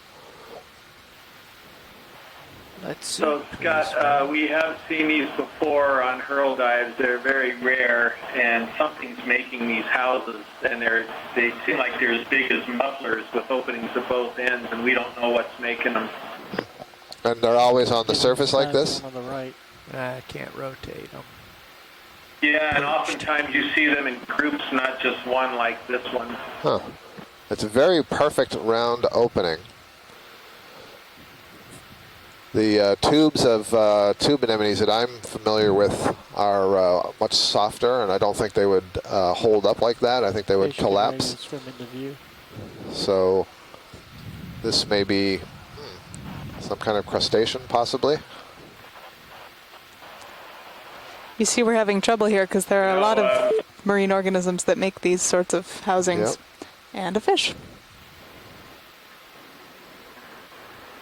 So this fish is not the same one that we've seen before. No, that had a different shape. There may in fact be a loose rock or two. That looked here. like I don't know. They're covered with I sediment. know it's not Amphioxus, don't get me wrong, but I'm trying to use that description for the front of the head, kind of lancet like the lower jaw was way back, I think. In the sand there. I didn't get a good enough view at the head to kind of see whether it was an ophidiid or a synephobranchid. Probe around since I'm here.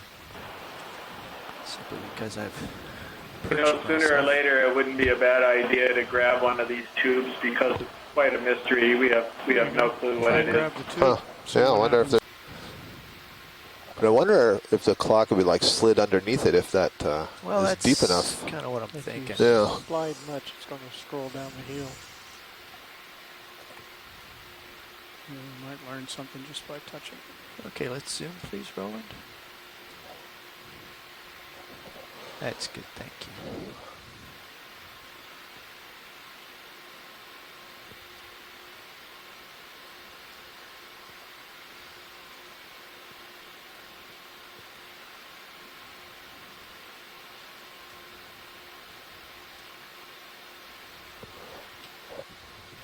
It clearly has a deposition of something that's mucousy and holding it together from the inside.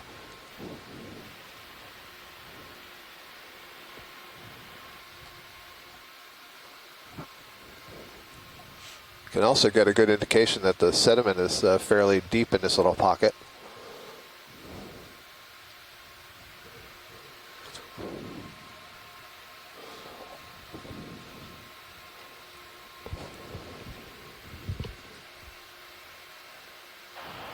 Sure isn't scaring it out, is he? Nope. Yeah, I wonder if it's now a formerly occupied tube.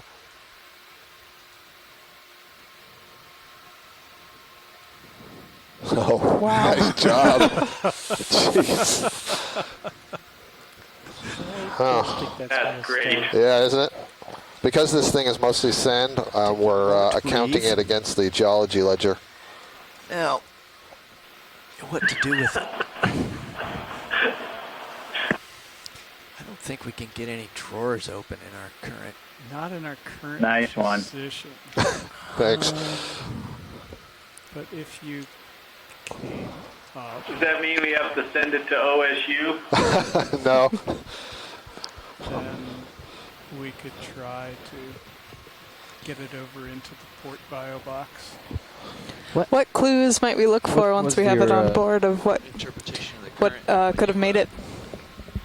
First, we're flying. Well, very, very. Hopefully there's something in it, because So maybe we otherwise could I'm just not come sure. out of Actually, you know one thing. So sort of if let the this vehicle is do its thing. a tube anemone tube, then it should be You're not gonna filled wanna with fly anywhere the with that. tychocysts. The Bring tychocysts it are those over structures to that are on top fired of where the in box order to will glue be the when tube it's together. open And tychocysts now. are only known from Cereanthids. There are no other cnidarian that has them. Very So that would be interesting. Okay, Good wide, idea. please, Roland. But if a shrimp comes crawling out or an amphipod, I Right. mean, that's awfully big for an amphipod. Oh, That's a pretty large so tube. what I'm going to try to do here, Jeff, is ever so gently waft it over to where the box will come open. Well, let's think about that. Something that's that large. Whoa. Well, Never obviously, Now we know it's empty. waft was not gentle enough. Let's zoom back in, Roland, and see what we see here. If there's any evidence of who may have been there. See a gelatinous coating on the right. Yeah.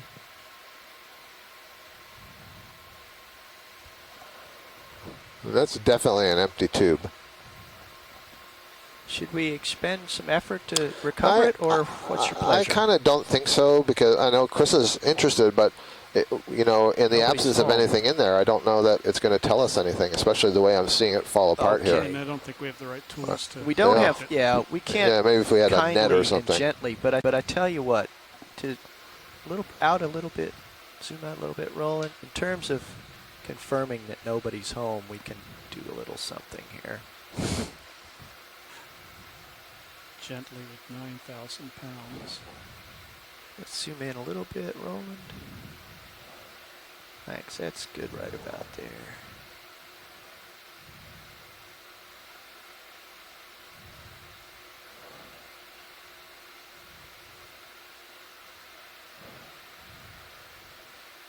It's a pretty remarkable construction.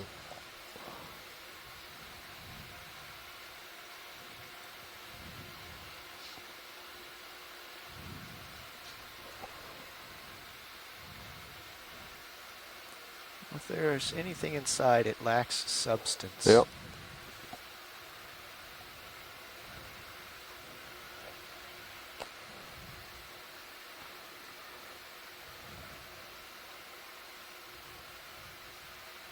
Yep, I don't believe it. One more zoom, well, let's zoom on in and see what. Here, let me out just a little. Let me put this. Yeah, that piece on the right may scrap. be folded open, so you might be able to see the Bring this inner surface. in.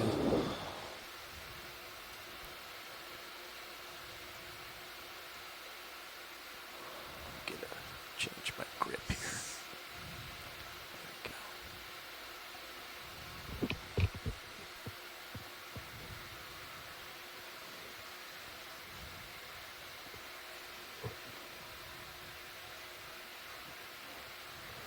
I have seen nothing so far to cause me to change my guess that it is a serianthid tube, serianthid anemone tube.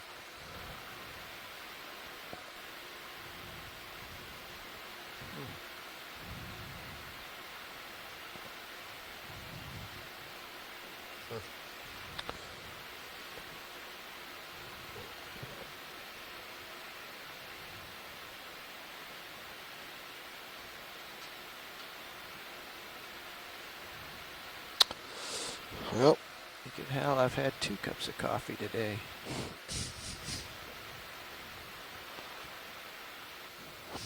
All right. Well, that was interesting.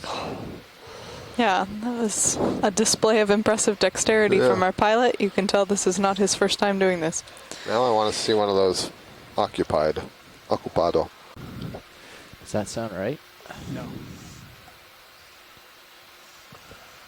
Wait, 3 more hours? I thought you said 6:30 earlier. Or 5:30, 5:30. Local. About underneath that ledge, Dave. Oh, just this, I don't know, it was calling to me, this one right here. Yeah, I'm talking UTC, sorry. Sorry. Yeah, UTC is 2:30 right now, so 5:40 would be 3 more hours. Yeah, it No, says that wasn't a at gettable 50 rock. meters for recovery time, 0615. UTC. Although So Scott, am I hearing 0615 press on UTC or? Yes, you are hearing that, Dave. Okay. 1815 Stow and go. local doesn't Stow and make any go. sense. No, it doesn't. I think they got those. Thanks for your probative action. I'm going to double check the email for our recovery time. Finished with hydraulics. Copy that. So we should be coming up on this plateau feature. We've been kind of transversing up this ridge, currently at a depth of 1,270 meters, from our start depth of 1,415. In front of you, this close to the cliff. Yeah, you got the problem. You got bright white sand and very dark rock. There's another sponge, one of the euplectellid sponges. I don't remember what Chris called this one before, the little vase sponge. Time to put a move in. Yeah, sorry, I'm just trying to figure out what's going on with this. Where would you like to go? Or how far would you like to go? 30 meters? 30 meters, yeah. Okay. North is good.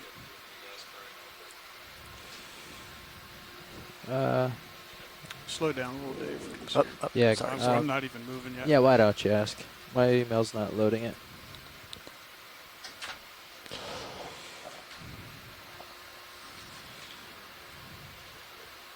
Is that a loose black rock that they're sent you?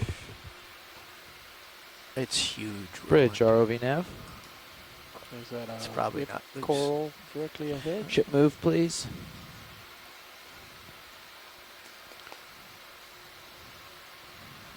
We appear to have left some of our crinoids behind, but here's one. Meters due north at 2/10 Yeah, it's true. I haven't seen one in quite a long time.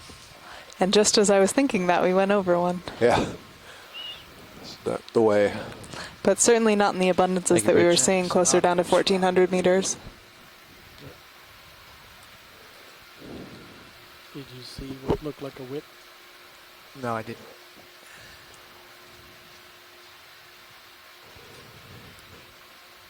Thank you, Bridge.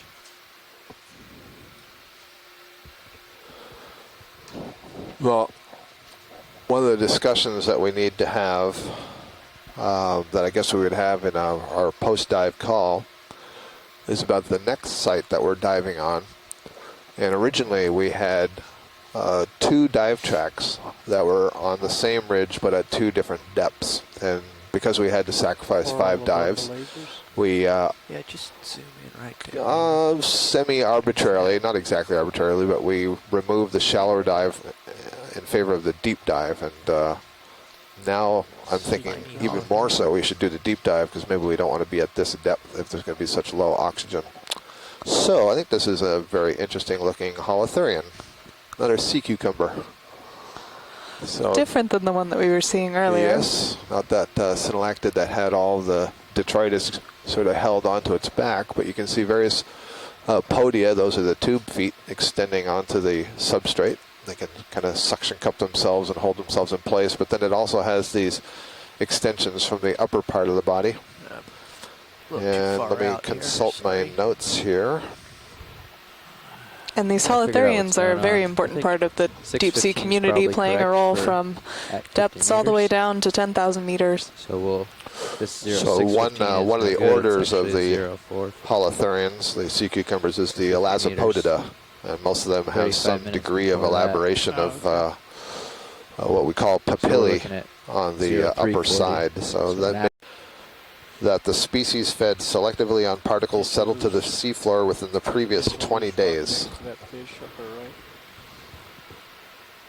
So they're not going to feed on stuff that's been down there longer, or they prefer to feed on the fresher stuff than more newly settled stuff. A little fish here. I think that is another halosaur. Halosaur, okay. He was in a hurry to leave. Yeah, these Aldrovandia are fast with those little whiptails. Yep.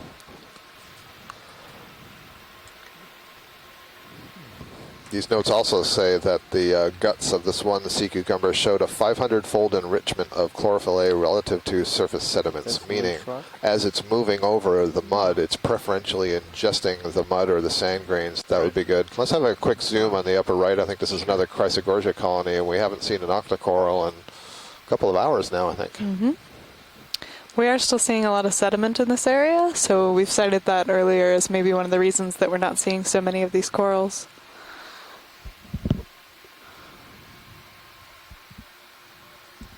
Zoom partial there, Rolly. Thank you.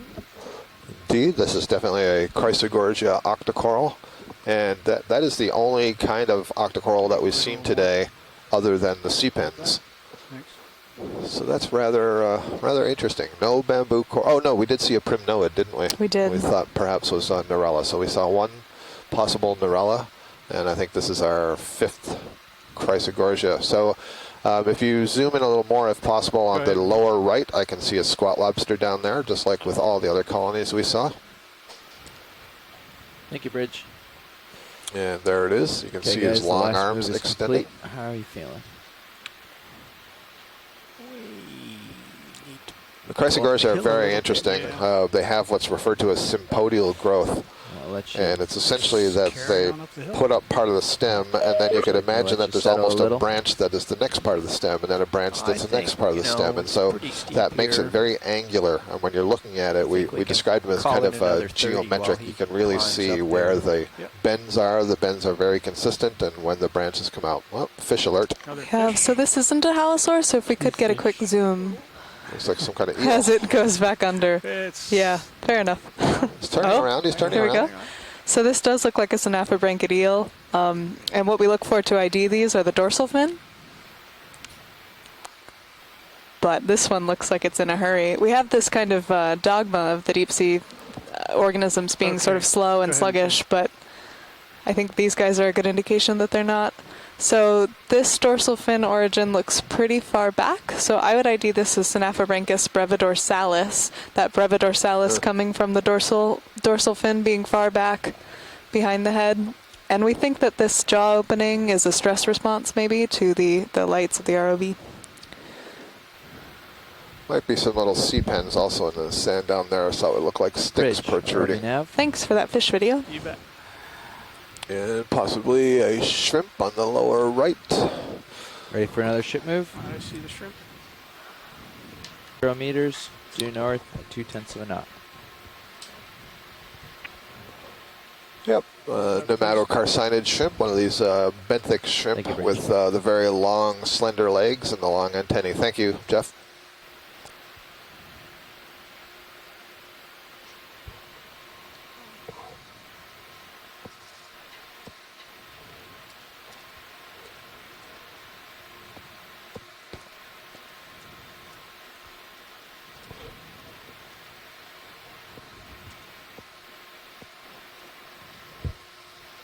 So we were talking kind of about selectivity of diet, and these Synaphobranchid eels are relatively unselective, it seems. They are scavengers that can feed on carrion falls, but they can also eat small squids or fish.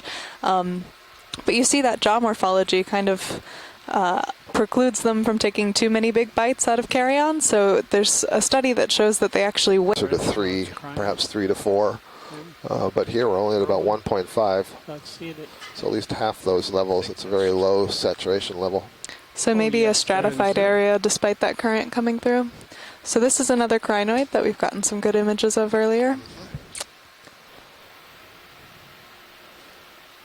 We'll get plenty of these. Okay.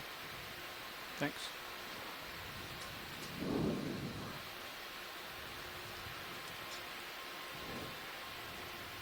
Coming up now to a depth of 1,234 meters, with still a cold bottom temperature of 3.5 degrees Celsius. Some round disc there on the just left of center.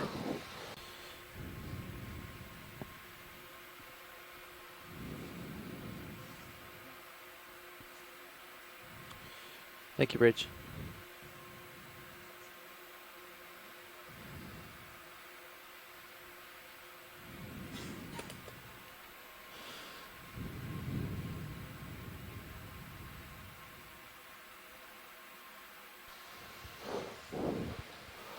That looks pretty well in there. Does not seem to be a loose rock. Still attached to the mountain, eh? Yeah. Yeah. Yeah, that's part of the bedrock. Well, thanks for checking. Probe around a little bit up ahead. Let me tilt you up just a little bit since you Thanks for trying. just poke around a little bit there.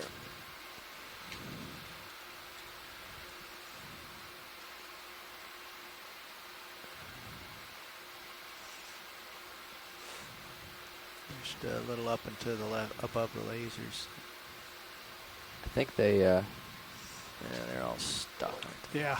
Yeah, I think what I'm seeing is, you know, this one sort of massive feature with sediments tumbling down and covering it in various ways and parts of the bedrock peeking out from the sediment rather than loose rubble. Scary picture here. Could I see my arm again? Is that another tube that's in that dark hollow space at the top center? he's going to fly away. Okay. We do have. Oh, we should go look at there's that. a coral. Well, wow. We just Well, it might be the same same as the primnoid we saw earlier, so just a quick zoom will do it as you fly by. With another stock sponge on the left. Chris referred to a description of Narella macrocalyx. Oh, that's what I was talking about when we got diverted by that fish. I was mentioning Steve Cairns, who's a world expert on both stony corals and octocorals, and his favorite family of octocorals is the Primnoidae, and he's written a paper on various primnoids of Hawaiian waters, and described one called Narella macrocalyx that at least has the overall colony appearance of this. It's very dangerous trying to relate colony morphology to identification, but it's certainly a primnoid. It did look like the polyps were Narella type, and so we're willing to go out on that limb and say maybe it's Narella macrocalyx. Okay, thank you. I already have my answer. Scary. That is indeed the same coral that we were imaging earlier, so that's excellent. Thank you. So Scott, that's even been a problem in shallow water corals, right? Sure. That some of the species that look very different are actually genetically identical. That's right, and so this is an interesting thing about animals that grow as colonies, and you can think of them as modules or units, and there are different ways to put those modules or units together, and a lot of time it's based on what is the local environment, how quick is the current, how many predators are there, what was happening at the stage of the life when the new module was added. And so you can get things that look very different that are the same, or things that look the same but are actually quite different. So it often takes the microscopic and genetic view to really establish that. One nice thing about this, and I see Chris Kelly is watching along, here it's very clear that those polyps are oriented downwards. They're sort of bent in towards the branch and pointed down. So that's a characteristic of the genus Narella, among many other things. And it would, hi Scott. Hi Chris. That'd be my best guess. Also Narella and potentially Narella macrocalyx with the very leggy, unbranched arms coming off of it. Right. Yeah, they all seem to branch from that one point. Continuing on up this ridge feature now at a depth of 1,221 meters, and one of our goals for this dive was to kind of compare the communities on this slope that we've been seeing to what we may see on the top of this plateau. Where this sort of starts spreading out is 200 meters away, so if we move almost continuously, we will make that, which I don't know if that's possible.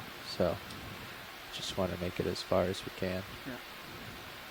You're seeing more and more of these rocks now. Red rocks, yeah.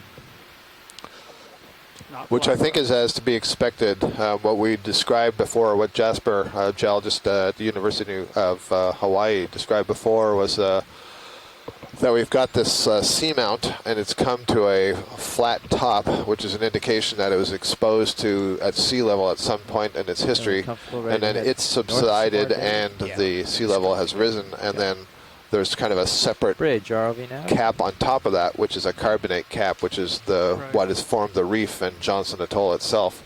And so, since we're getting close to that level, it may be that chunks of that carbonate are due north. One of these flattened out a big pretty sponges.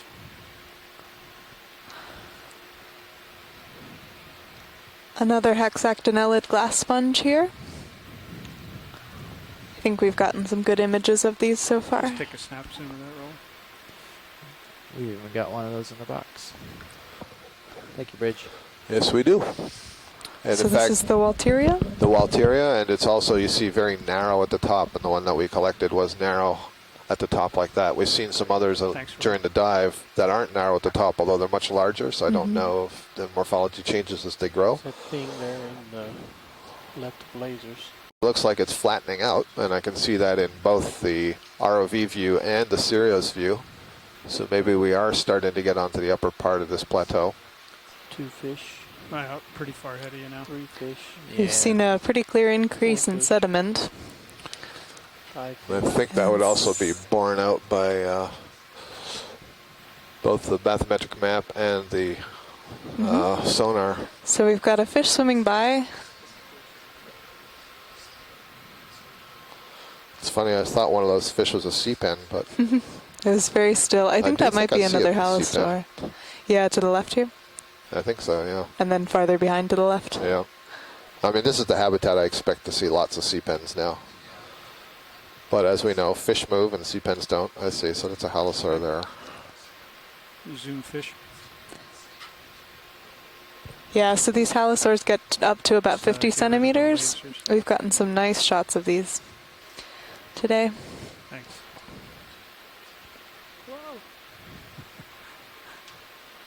And so did you say you weren't sure about the head down posture? Was that a I think it's a feeding a feeding strategy. They're after these crustaceans that are in the sediments or things that they can find. We're good on it. Yeah, that's great. Thanks. I'm just killing a little Jeff, time can now. we get a close-up of the coral there, please? Sure can. Thank you. It won't move, will it? Yeah, I don't think so. Okay. Maybe if you We'd tap be it. surprised. Zoom coral.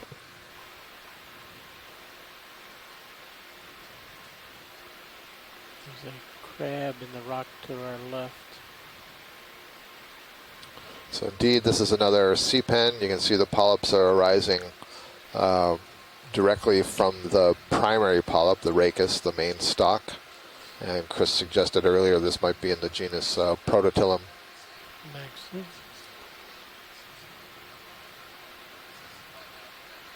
You can see the white central rod. There's an axial rod. It's a skeletal element that extends all the way up that what's called the primary polyp. So that's one very large polyp with one skeletal rod inside it, and then it has secondary polyps arising from it. On the left. Another halosaur with its head down. Maybe two of them. Diversity of fishes today, I think. In addition to these halosaurs, we've also seen a few eels and had the treat of seeing a chimera, which are a relative of the shark, as well as one of these gampelids, which are really known to be more of a pelagic fish.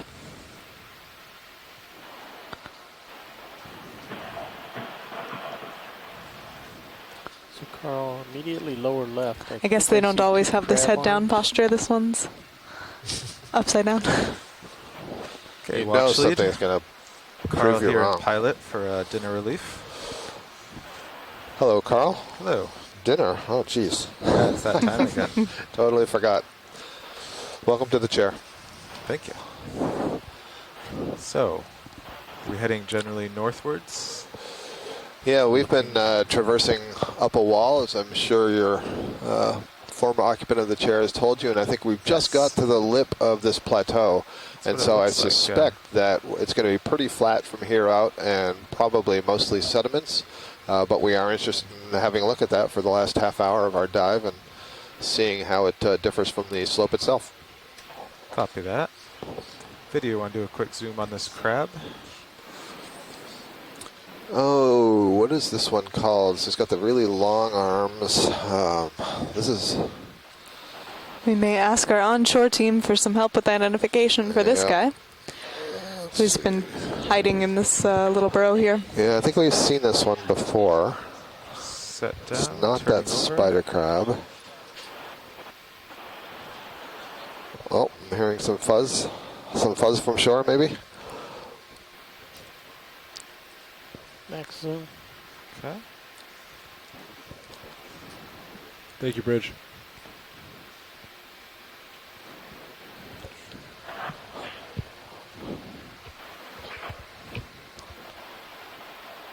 No, it's not that. My memory is terrible. I can't even remember the family that this belongs to. All right, pilots, are you okay for me to put in another 30-minute move? Sure. All right. Okay. Bridge, this is Nav. Hi, can I get a ship move of 30 meters due north at 0.2 knots? You happy with that, watch lead? Yes, thank you. We got some good images. Yep. Is there something in this pit up here? Sorry, what pit? It's just going off to the lower right.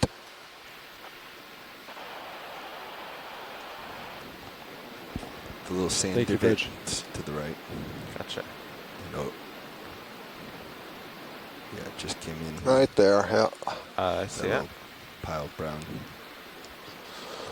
There's several kinds of crustaceans and crabs that will dig little burrows, little pits, and there may be some phytodetritus, other organics that accumulate in these pits. Do you want to move it up at all? No, just curious. Video, you want to zoom in I on would this guess pit? 0.3. So we don't see quite the same large ripple lines that we were seeing earlier indicating the current.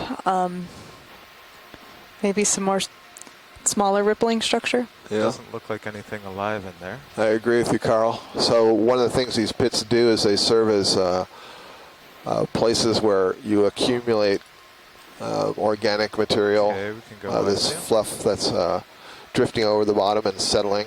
And so often you may find ophiuroids or holothurians or other detritivores, things that will eat this accumulated organic matter associated with these pits. And sometimes the pits themselves are the opening to a burrow created by crustaceans, crabs and lobsters.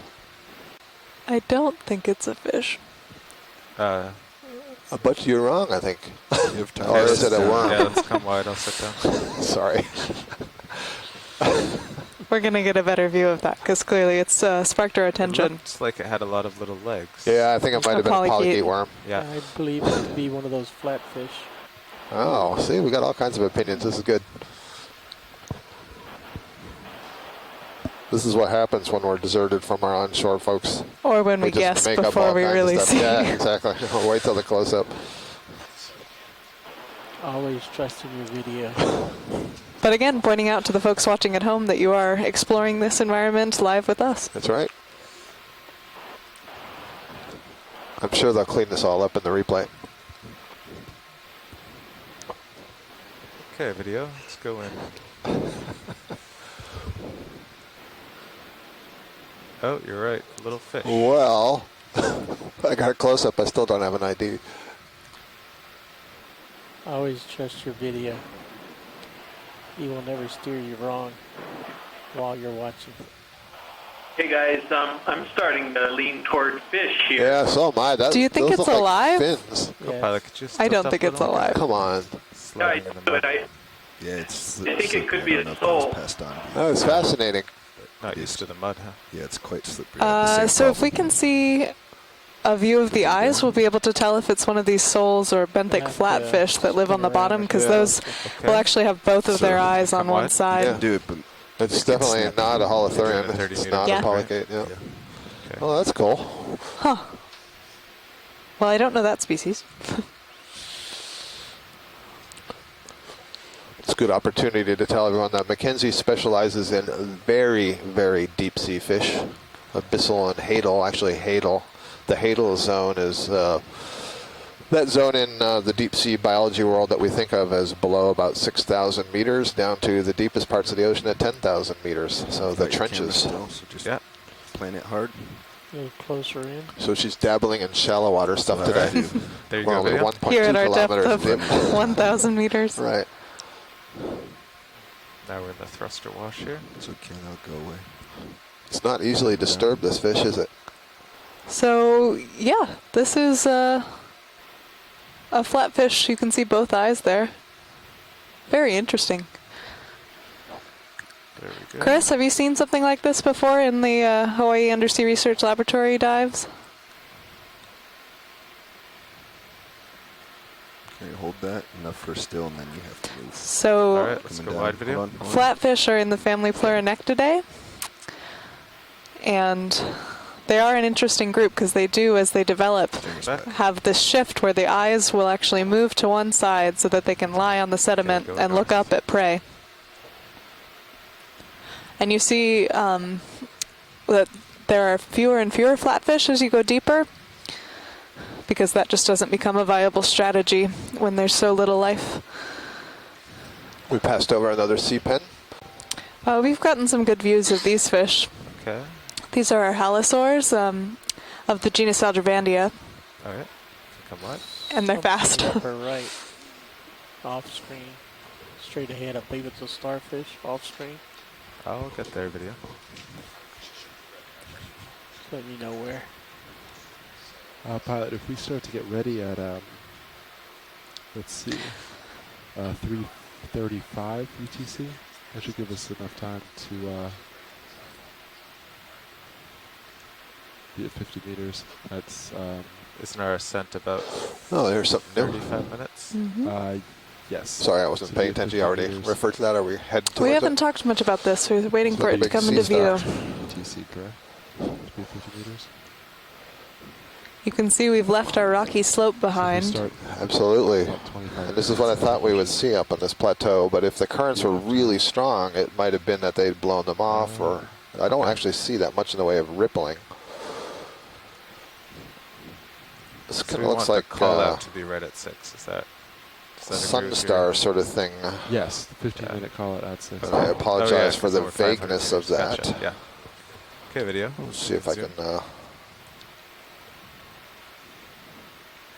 The spreadsheet should A give you big exactly how morphological much bottom diversity of time you have. echinoderms today. We've seen those holothurian sea cucumbers, the crinoids, and as well as some sea stars such as this one. Yeah, you can see some of the tube feet sticking out at the very tip there and on the end. I'm sorry, what?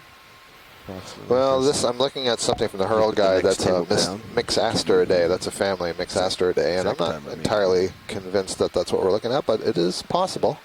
Oh, good. Chris Kelly's there. He suggests that it is Asthenactus. Oh, that is what I'm looking at. Okay, so the family Mixasteridae. Yeah, Nav, you're right. I was. Yeah, off by unfortunately, I 5 minutes. don't know anything about this particular family, so I can't really tell you much about its biology. Oh, can we look at what's just in front of it there? Sure. Sure, there's a sea star, but I see a coral. Video once you're clear. Oh, I'll bet this is a Prototillum sea pen that is retracted somewhat into the sediments. Okay, we're clear. Okay, tilting down. Yeah, that's indeed what it is. Just a... Actually, no, this might be a different species. It's very small. Yeah, let's just get a good image of that, and we'll look at that a little bit later. Maybe that's a Cophobelemnon. We'll see what Chris has to say. Or maybe an Anthoptilum. But it's definitely a sea Hi, pen. this is Chris Lost Scott. my toe there. Sorry, video. The size is right for Copho. Yeah, Cophobelemnon, great. Yeah, that's kind of the feel I have. Okay, you can image further the sea star if you'd like, or we can just move on. So Chris and others who are on shore, if it's okay with you, we'd like you to stand by immediately once we leave bottom, and we'll do the post-dive call immediately. And something I want you to think about is, in the original dive schedule, we had 2 dives on the one ridge, the deep dive and the shallow dive. Yeah. We have more time than I thought. We have eliminated the shallow dive, and I just want to make sure that's okay with everybody. And what I was saying earlier today was that the low oxygen concentration that we're seeing at this level, that's approximately the same level as the shallow dive down another seamount. I'm not sure that we really want to dive in this low oxygen again, so that might be another point in favor of the deeper dive. You're right. Maybe it's more interesting. So are you guys thinking, too, that we're on the platform part of this? This all looks pretty covered in sediment with very little else on it, and it looks more flat to me. We do think, yeah, that we've come to this plateau on this feature.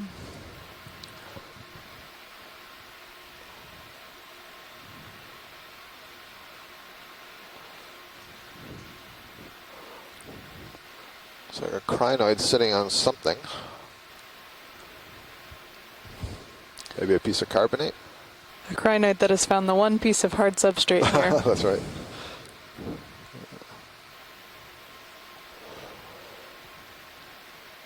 So you'll remember Okay, from video. earlier in the dive that we were seeing several of these all kind of perched along the rocks, just in very great numbers.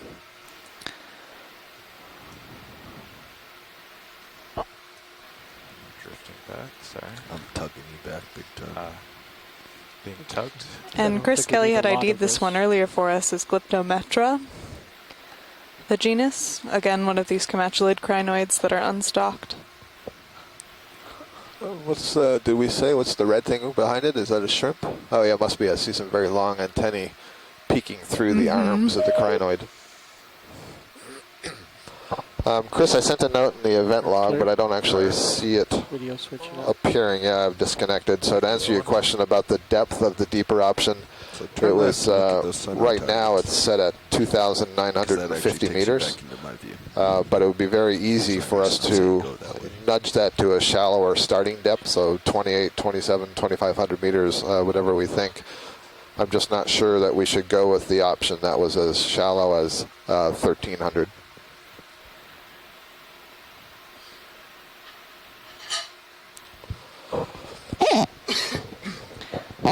Coming up now at 1,200 meters.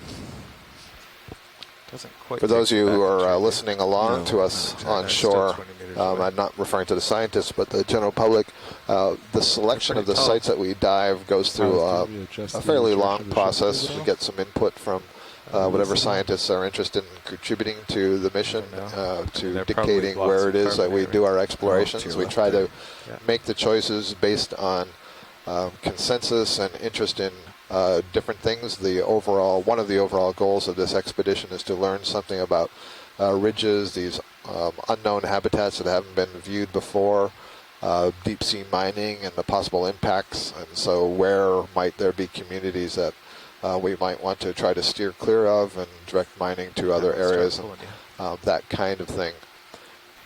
We're constantly revising those plans based on weather, based on other problems, but then also based on our previous observations. So we've made observations over the last couple of days, and we'll take what we saw and use that to help us guide the next set of dives. And so this is one of the things that we do in our post-dive calls. We talk a little bit about the observations that we made on the day, and then we talk about what are we going to do in the next day, and are there any tweaks that we want to make to the original plan that we had.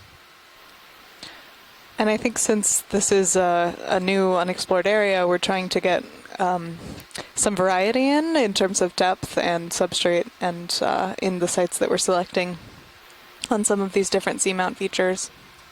Dive with sediment and these three I think, cruises, yeah. right? Mm-hmm. We did a lot of this in the canyons. Could we zoom on that just swam on the left now? Yeah. Is that like a little I shrimp? think or it's a shrimp, yeah. Oh, down center screen? Yeah, thank you. Standing by, pilot. Yeah, I wasn't sure I if don't it was a know if it's little one of these- scorpionid. gotcha. I'm not sure how you Scorpionid? say it. I'm not sure. Okay. I was hoping it think was one of these pleuronectid fish, but I think it might be our nematocarcinid shrimp. Okay, I'm video. not sure if it's a nematocarcinid, but I do think it's a shrimp. Oh. Holding. Yeah, it's a different family of shrimp. Not sure if we've seen this yet today. Doesn't have quite the same long tennules. Yeah, and its legs are much more robust and short. I think we're moving away from it. Yeah. The mud's very slippery. These decapod shrimp have these very interesting stalked eyes that they can rotate in different directions.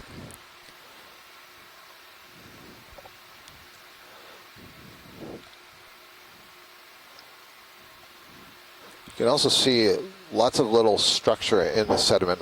Mackenzie, I think you were talking a little bit about this before, how there's lots of organisms that are living in there. There are many kinds of worms that are building tubes, and amphipods and other things. So there's a whole other world of biodiversity. If we were able to take samples of the sediment, bring those up and looking under the microscope, I think we would find even more organisms.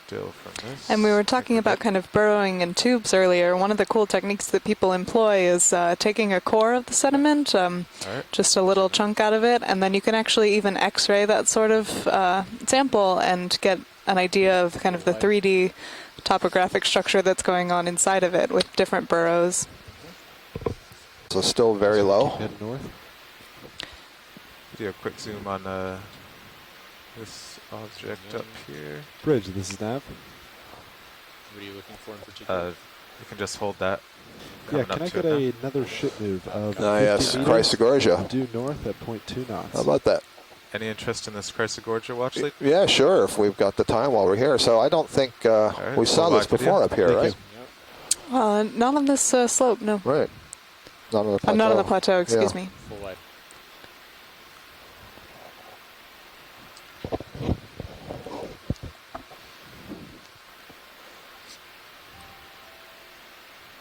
So Chrysogorgia is a good example of an octocoral that requires a hard bottom on which to grow. They have what are called holdfasts. So at the bottom of the skeleton, they form kind of a disc that is made of calcium carbonate, and that's glued to the substrate. And so you won't find these kinds of octocorals growing in the sediments. Now there are some other bamboo corals that can grow on both a rocky bottom and a sandy bottom. So they would form a holdfast on the rocky bottom, and then the holdfast would grow kind of like a root structure in the sandy bottom. So they at least have that ability to adapt to both bottom types. So I think I'm seeing at least 2, maybe 3 squat lobsters in there. And an anemone behind. Anemone behind it. And some very small sponges. A little microcosm of our hard substrate community. Yeah, exactly. And then one little rock just sitting there. Tilt up to get the whole thing. There we go. So I noticed that, actually maybe there's 4. There's another squat lobster lower down. So I think there's 4 individuals, and you can see the top one is very small. Want to go in video? In the past, we have made collections and determined that there's a juvenile with a male and a female, and we wonder if that's one little family unit living on a coral colony. Not a lot of light. Copilot, can you tilt my light in maybe? One of the uppers? Got lots of light actually. The back legs of the thorax of these Uroptichids have hooks on them. So they can really hang on well. They're difficult to dislodge from these coral colonies. And they're clearly adapted to be living in this kind of environment. You wouldn't find this crab just living on the bottom or living on that rock. Too far.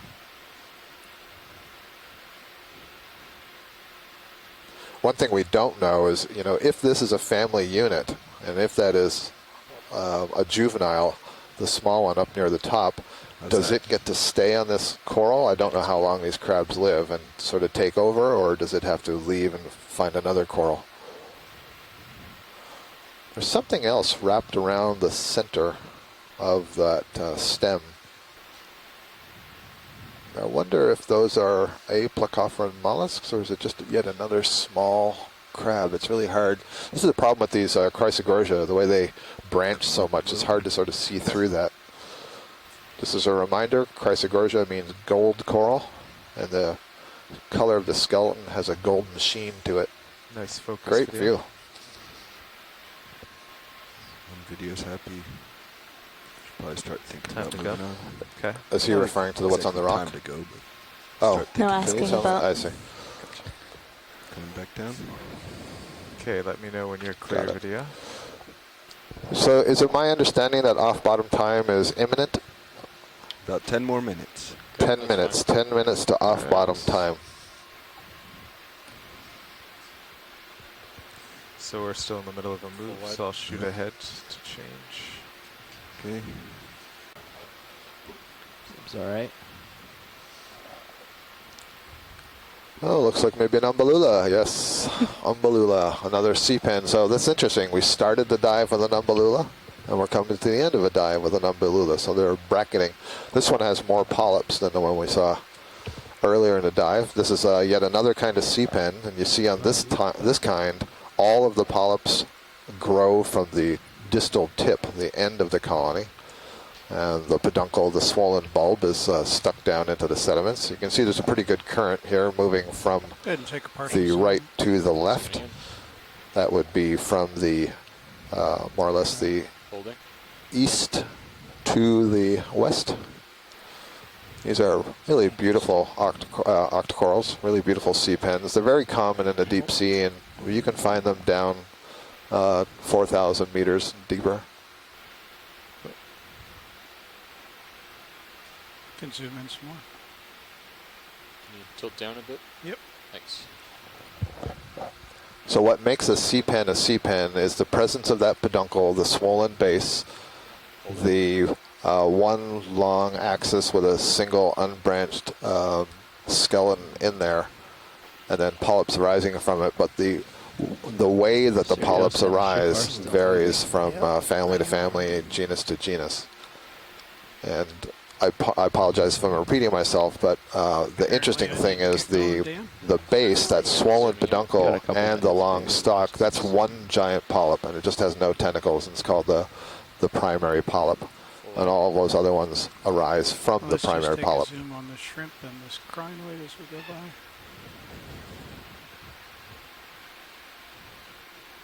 Let's take a quick look at that. Zooming in. That's actually probably almost perfect. So we're seeing now here another glyptometrocrinoid, again preferring the rock Can't tell if for the a rock mounting box is point. all the way And out there's or a little not. crab underneath. Pretty sure it is. As well as a shrimp.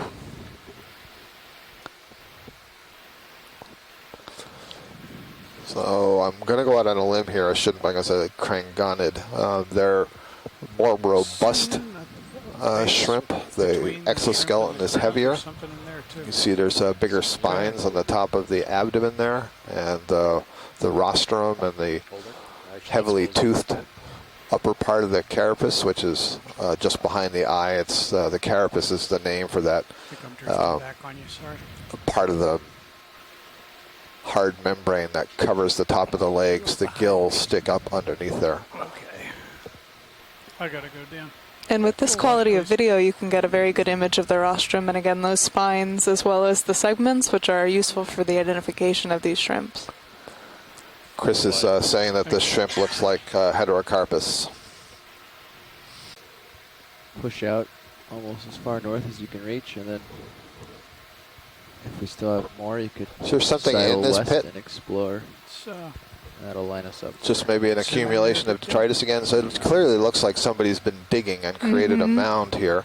And one of the ways you can tell is the discoloration of the sediment. So it's pulling sediment out from underneath this more brownish greenish flocculent material that's sitting on top of the sediment. So somebody is active. If you'll allow me to wildly speculate, we saw one of these chimeras earlier, and they have, again, these electrosensing pores all along the face, and we've actually seen instances of them feeding where what they do is kind of jam their head into the sediment that could create something like this. That's great. I love that speculation. All right. Full wide, please. So they would create some pits, and then later on, some of this very light, flocculent, organic material can accumulate in the pits. And very often that's an attractant to things like sea stars and sea cucumbers that feed on this detrital material on the bottom. But we're not seeing that. I'm kind of surprised that we don't see a lot of ophiuroids down here on this sediment, or even sea cucumbers for that matter. That may have been one that we just passed over. Very well cued, this. Yeah. Zoom that.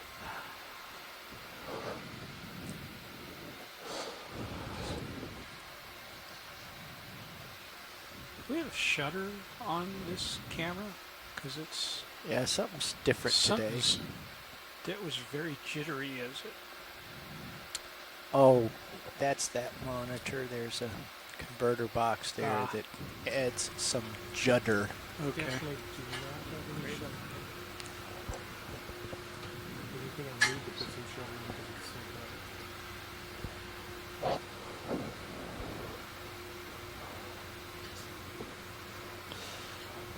it have eggs in there?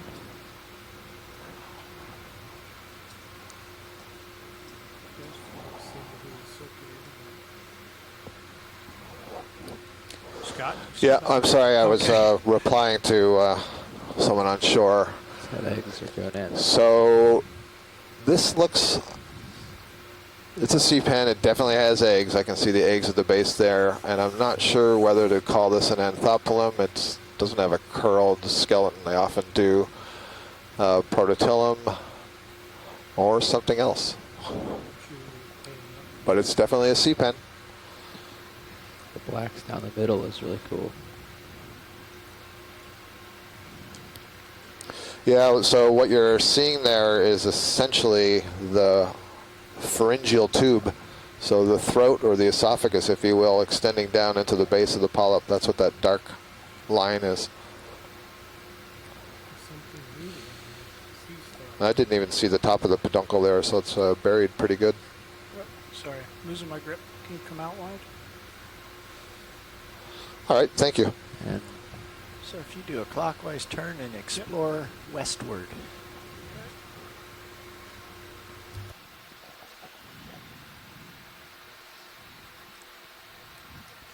Veering.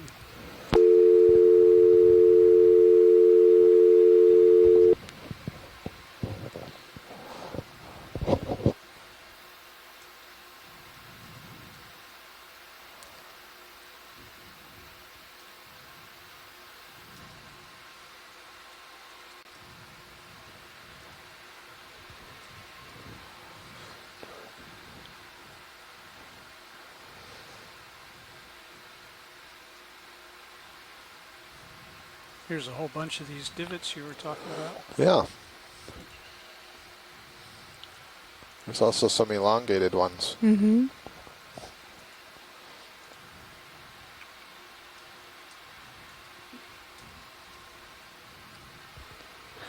So you can see that the sedimentary patch is used, even if we're not seeing a lot of animals on it at the moment. Is this another halosaur? Zoom fish. It is another halosaur of the genus Aldrivandia. And the ones that we have off of Hawaii are the species Aldrivandia phylacra. So we'll take a closer look at this one and see if it's the same, because we are about now 700 miles away from there. Ouch.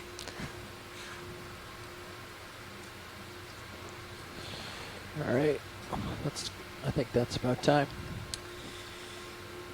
Go west, my brother, and rise. Help identify this fish. All right, well, We've gotten some good video of this fish pilot, thank you. Oh, okay. You're just fishing for a little more time, weren't you? Just fishing around. Okay, westing. So we've come to the end of today's dive. We started at 1,455 meters. We were on a rather steep slope of this. We're still not sure if it was volcanic covered in manganese or carbonate, but it was the base of the feature that forms Johnston Atoll, or on which Johnston Atoll is formed on top. Maybe that's a better way to say it. So we climbed up that relatively steep slope / wall and then came to a plateau. And this plateau has been quite sediment covered. We're now at 1,182 meters, and the vehicles are getting in a position to come up to the surface and get recovered. We'll be back diving again tomorrow. We're going to be diving further south. We're not sure that the feature we're diving on has a name. And in just a few seconds, we will be speaking with some of our shoreside scientists to figure out exactly what our dive plan will be. It will be deeper than today. We expect it to be on rocky bottom, and so I hope you'll be able to tune in and explore with us. And thank you for tuning in today. We've seen some real treats, I think, especially that chimera. Scott and Mackenzie, what feed are you going to provide this leader mouse display on? Let me check that. Feed 2, camera 2. Thank you, Roland.